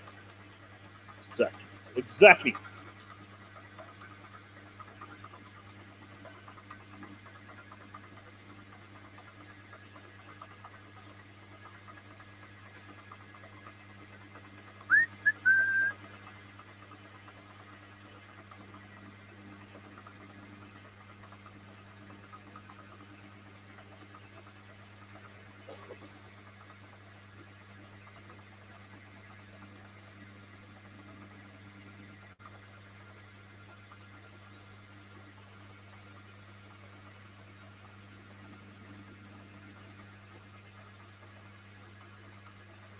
So I'll probably end up texturing these large flat 1, 2, 3 surfaces, same as I did in the other one, before I do the rivets. So, but before you do any texture, a texture is not there to hide imperfect surface preparation. Yeah? So even if you texture, and this is something that guys normally do, is they fuck up or screw up. My language, they screw up and they want texture to hide it. So if you want to do texture, you need to do the surface as smooth and clean as possible, and that's where you get that really cool universal or uniform texturing problem. Yeah? So never do texture to hide improper surface preparation.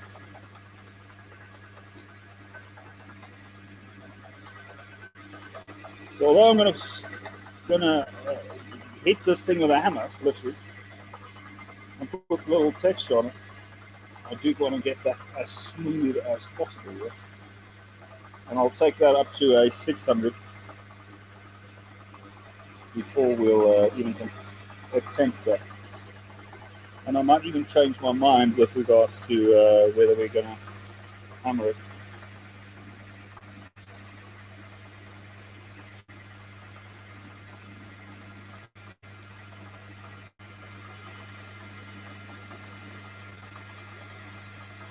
So now, beauty of the buff set is I want to get to clean sandpaper. There we go.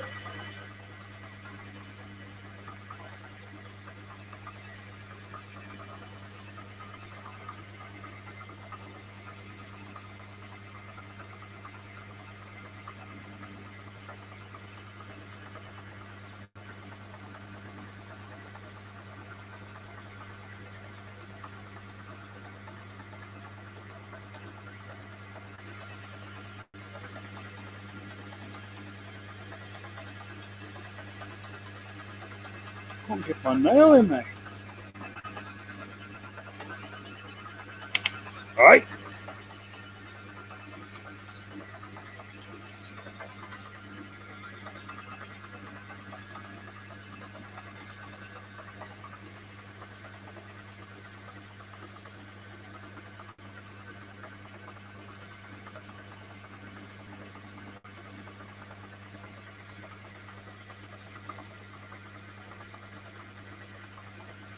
Okay, so now I'm going to drag some of that off and then wrap that around a file in really small pieces.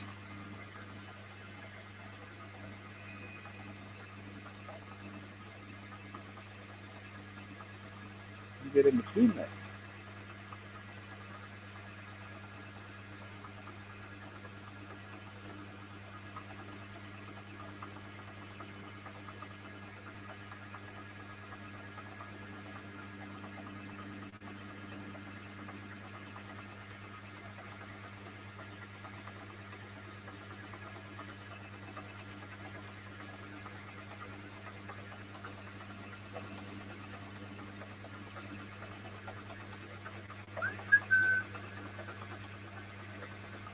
Okay, Victor wants to know, would a soft leather or rubber backing on the thing not work better? On the for thing, saving what time thing?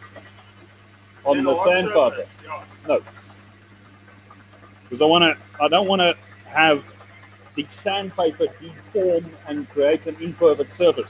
I want a hard backing, and I only want to sand the backing or the surface that I have there. If I'm using something with a give on it, it will distort the surface that I'm trying to sand. And if you've got a rubber and I'm pressing hard, the rubber will start undulating under the sandpaper, and then you'll get a lemon peel effect. And that's purely on high-speed moving machines. So if you're hand sanding, you will need to sand at 5,000 kilometers per hour before you get that. Yeah? But seeing that this lathe is currently running at 1,200 revolutions per minute, we do not want to use anything aside from a hard backing.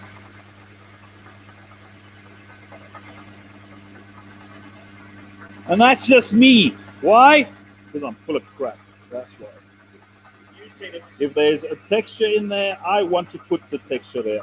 Don't want the texture to be a side effect of me trying to skimp and not go through the motions. Yeah. The aim behind the 400 grit is to get rid of all the marks left by whatever my tooling is. Once I've got all the marks left or out of my tooling, then I can go to a 600 grit. I'm not going to go anything more than a 600 because I want to sandblast and texture this thing. So even a 400 grit is good. But for me to make sure that I have that surface as clean and as nice as I can get it, I'll go up to a 600. But you'll see the 600 is really, really cool. Really quick.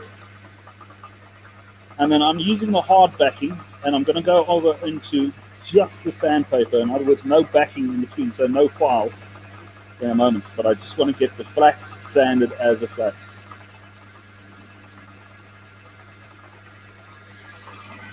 I need a bit more sandpaper. How long have we been going? 2 hours, 15 minutes.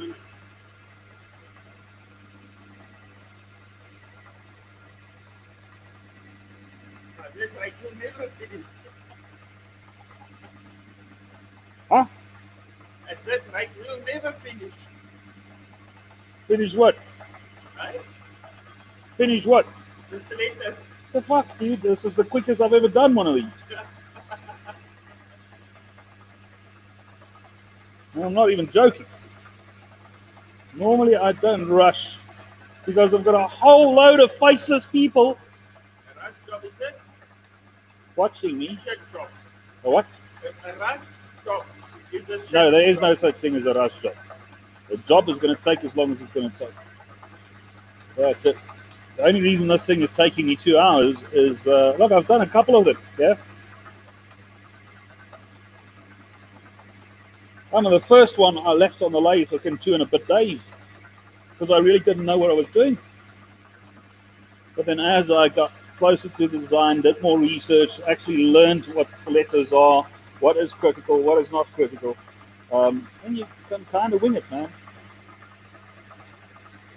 But you don't want to pretend to know something. And keep in mind, there's always, always, always someone more intelligent with more information in the audience. Always, man, always.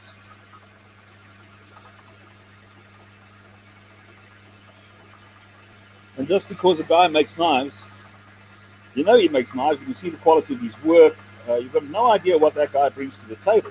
Yeah? He might be a machinist. I don't know. Fucking 5th-generation machinist.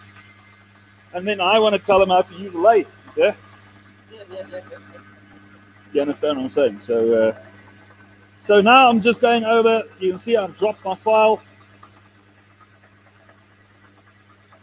And now I'm just using sandpaper. And that one got me.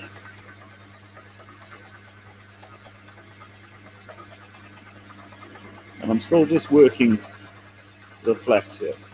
All the flats, the large areas here.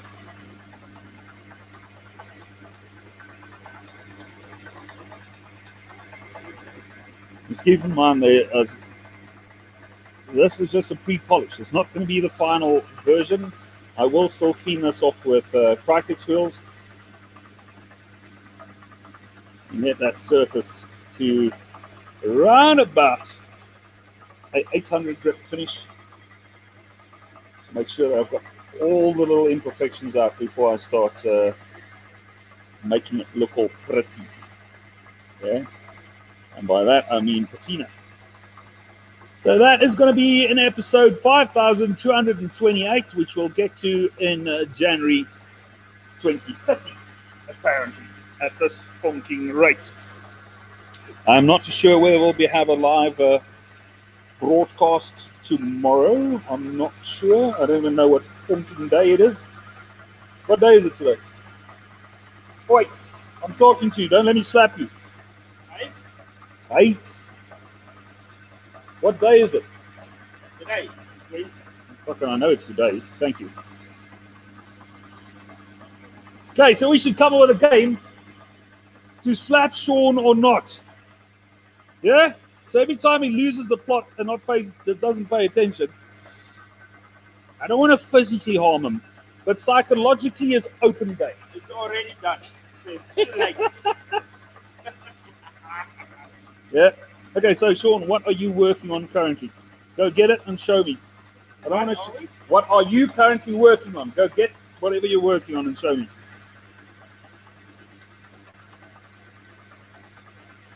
So every now and then in the shop, I take a me week. Yeah, and this is it.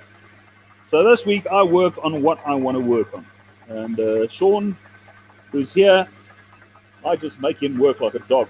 Yeah? So he's currently working on his own projects.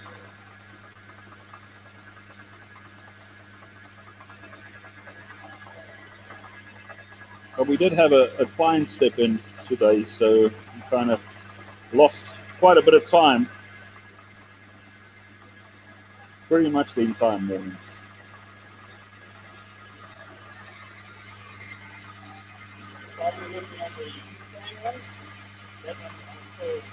Yeah, I can see what you're saying. Okay, the other one. What's the status of this? What are you still doing? I'm changing on this one. What grit? This grit was 600. No, not was. What are you doing? Hand sanding grit. 600. Okay. So you're still busy with 600. Yes. Okay. Nice, dude. Okay, so he's not allowed. Sean is not allowed to hand sand in my shop. So that shit you can do at home.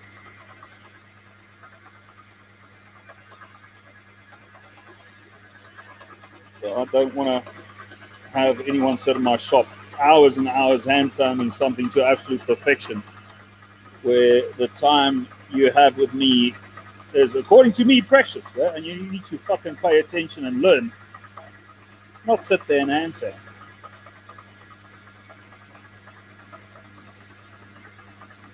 But like I said, I'm full of crap.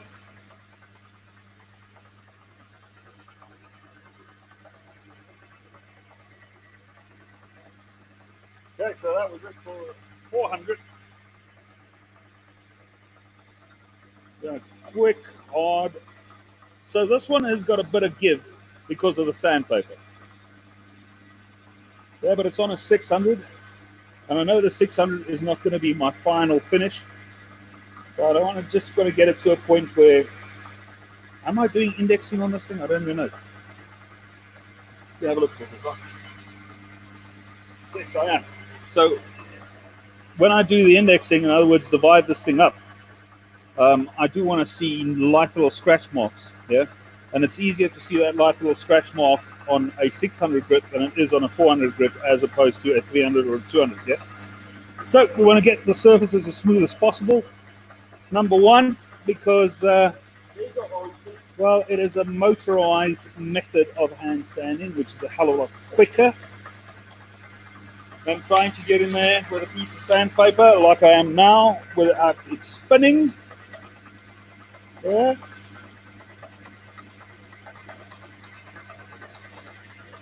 Thanks, Victor. for these blocks is that to keep these attentions going. We might do a lotto. Who gets to slap who? So keep these attentions going. Focus. Okay. Now look, from Sean's perspective, I can see. Look, standing here doing what I'm doing at the moment is extremely fucking boring. It's like watching paint dry. And then for him, it's even more boring. It's not like he hasn't seen me do this before. Yeah. So for a guy seeing this the first time, I can understand. Second time, yeah, I can still understand. But You still learn things because every time you do something different. yes, even if it's learning not to play on your phone. Oh yeah, he's doing social media posts. Yes, Look what Neels is up to, or just your stuff. my stuff. He's not helping to promote me. What the fudge, dude?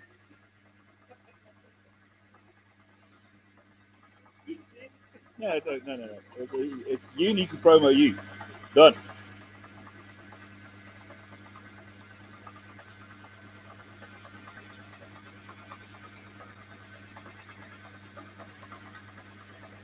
Okay, so I'm kind of had it. I'm done. We've just done 2 hours and 24 minutes. South African times. Some South African times. I just want to switch off that. I'll put on my overhead lights over here. Yeah. And then we want to see what that looks like. Can you actually see that? Yeah. Nice. Okay, so now I am taking that off the freaking lathe. Yeah, and I need to pull this back quite a bit. Sure, you can close the lid because I am done, and done. Do you know how hot this lathe is? Holy crap. It's my lathe, so it's going to be hot, right? Whatever. Whatever. So as you guys can see, yeah, I mean, you work on a bar, and the nice thing is the look. Let me just take that. The pass through on the lathe, I don't even know the terms, allows me to put a nice piece in.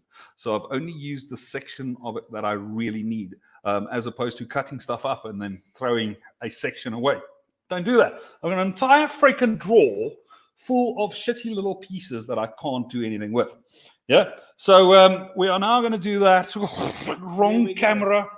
What? Looks like a lovely satin finish. It is a semi-decent satin finish. I wouldn't call it lovely, but it is semi-decent. It's only 600 grit, and there are scratch lines in there.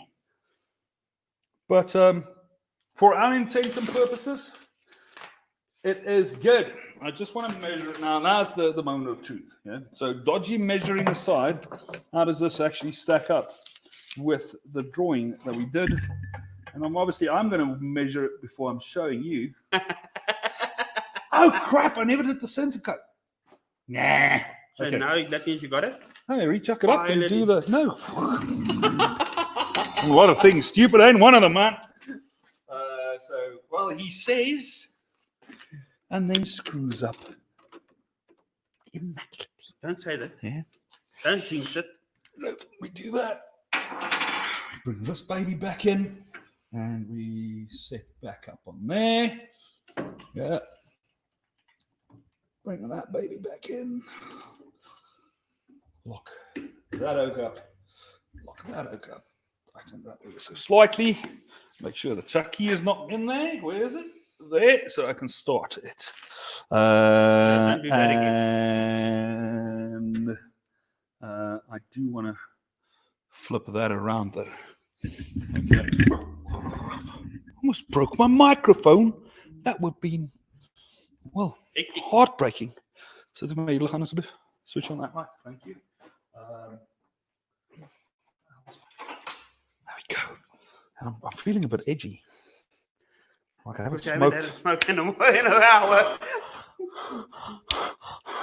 And I am trying to, well, not trying to smoke less. I am smoking less. But still, I do not want to smoke less, which is cool. All right. But I don't want to stop smoking. Yes, please don't. For my health. Guys were joking a couple of years ago saying that I smoke for my employees' health. Arguing, man. I'm not arguing. Thank you for the coffee, Sean. That was brilliant. Okay, so there is the file I was looking for. All right, so now we are chucking this up.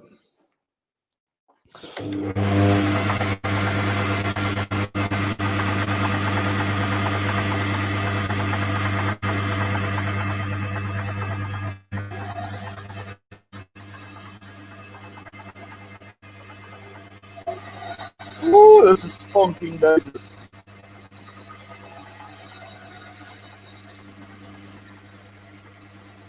I actually feel I need to support this cut.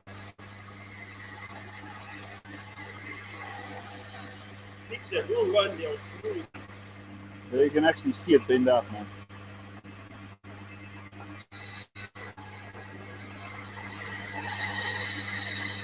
Nope. Okay, so I'm not going to cut that in.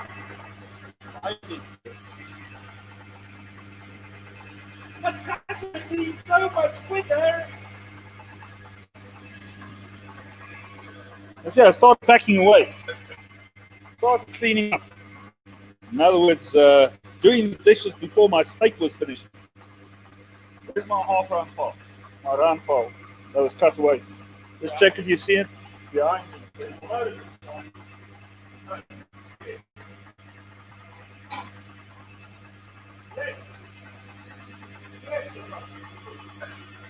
Right now, I can still see.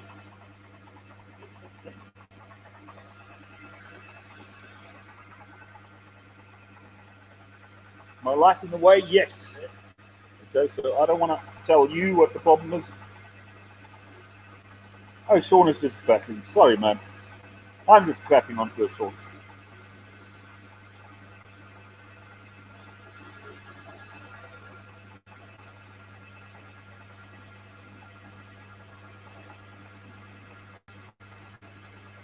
Do I just want to do a slot in there, or do we actually want to make it in there? Make it in there.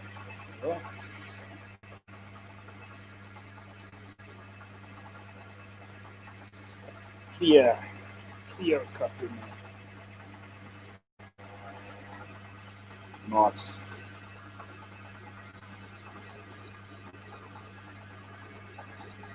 And I actually forgot to move these down and make them fit. No, I didn't.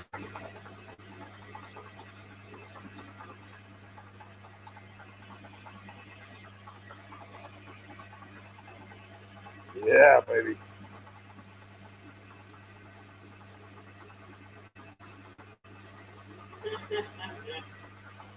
Pick the pieces. You get into the tooth now. Which one to the shells you want? Nah, never. What? The shells, Michael's one. Yeah. Give him pick the pieces and lip on the comments. What's going to happen? Complaining about the what do you call it? Video intermittent. But on Facebook or on YouTube? Facebook.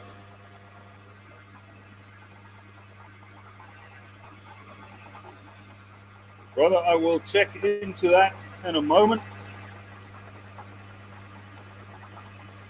Let me just first pretend to know what the hell I'm doing here.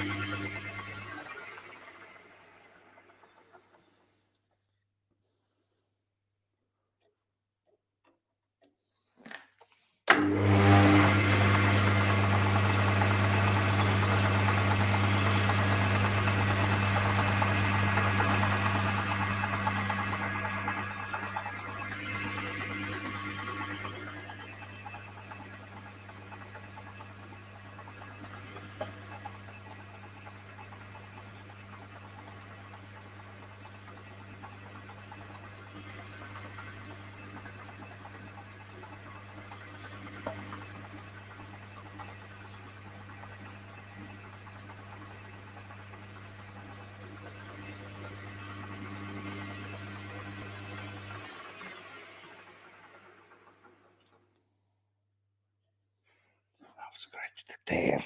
Now I have to resand. Now I have to resand. How's my bustings? What did I do? There's the 400.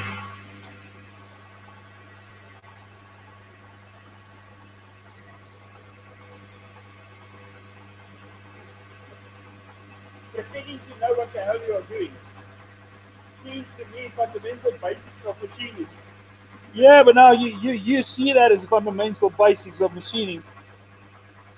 Dad, I just honestly, I'm telling you, I don't know what I'm doing. I haven't been taught how to use a lathe a second in my life.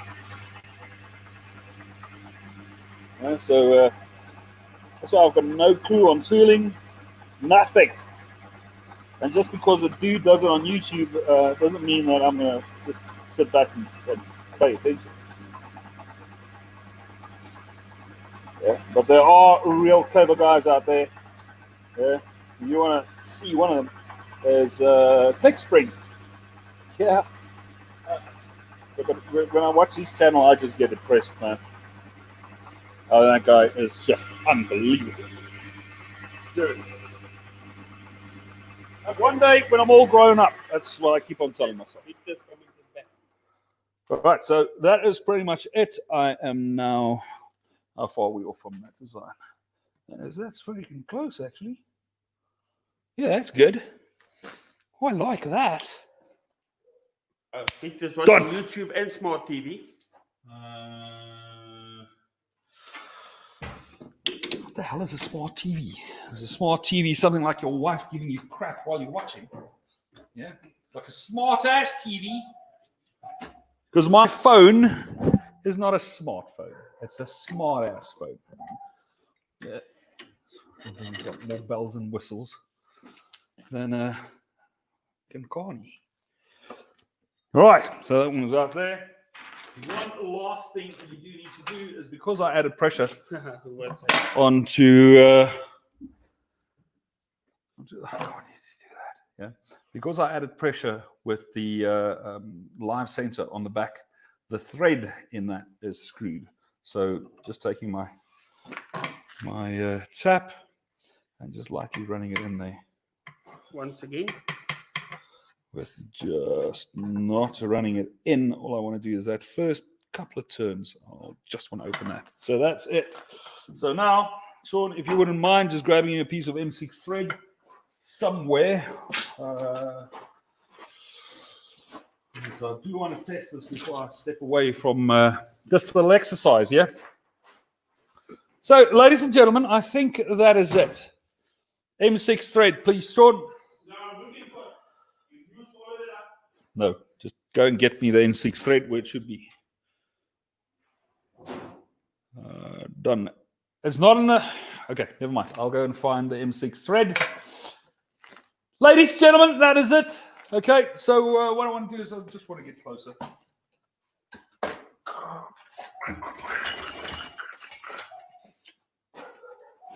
All right. And we'll show you that there. Yeah. Okay, so that was done in 2 hours, 36 minutes. Including talking a bit of crap, how far are we off from the actual design? Right is left, left is right. So let's do that there. Let me just get this on my clipboard. Yeah.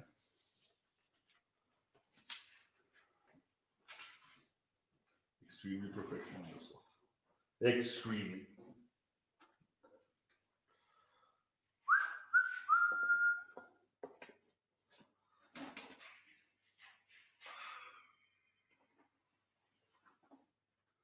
So that's where we're at.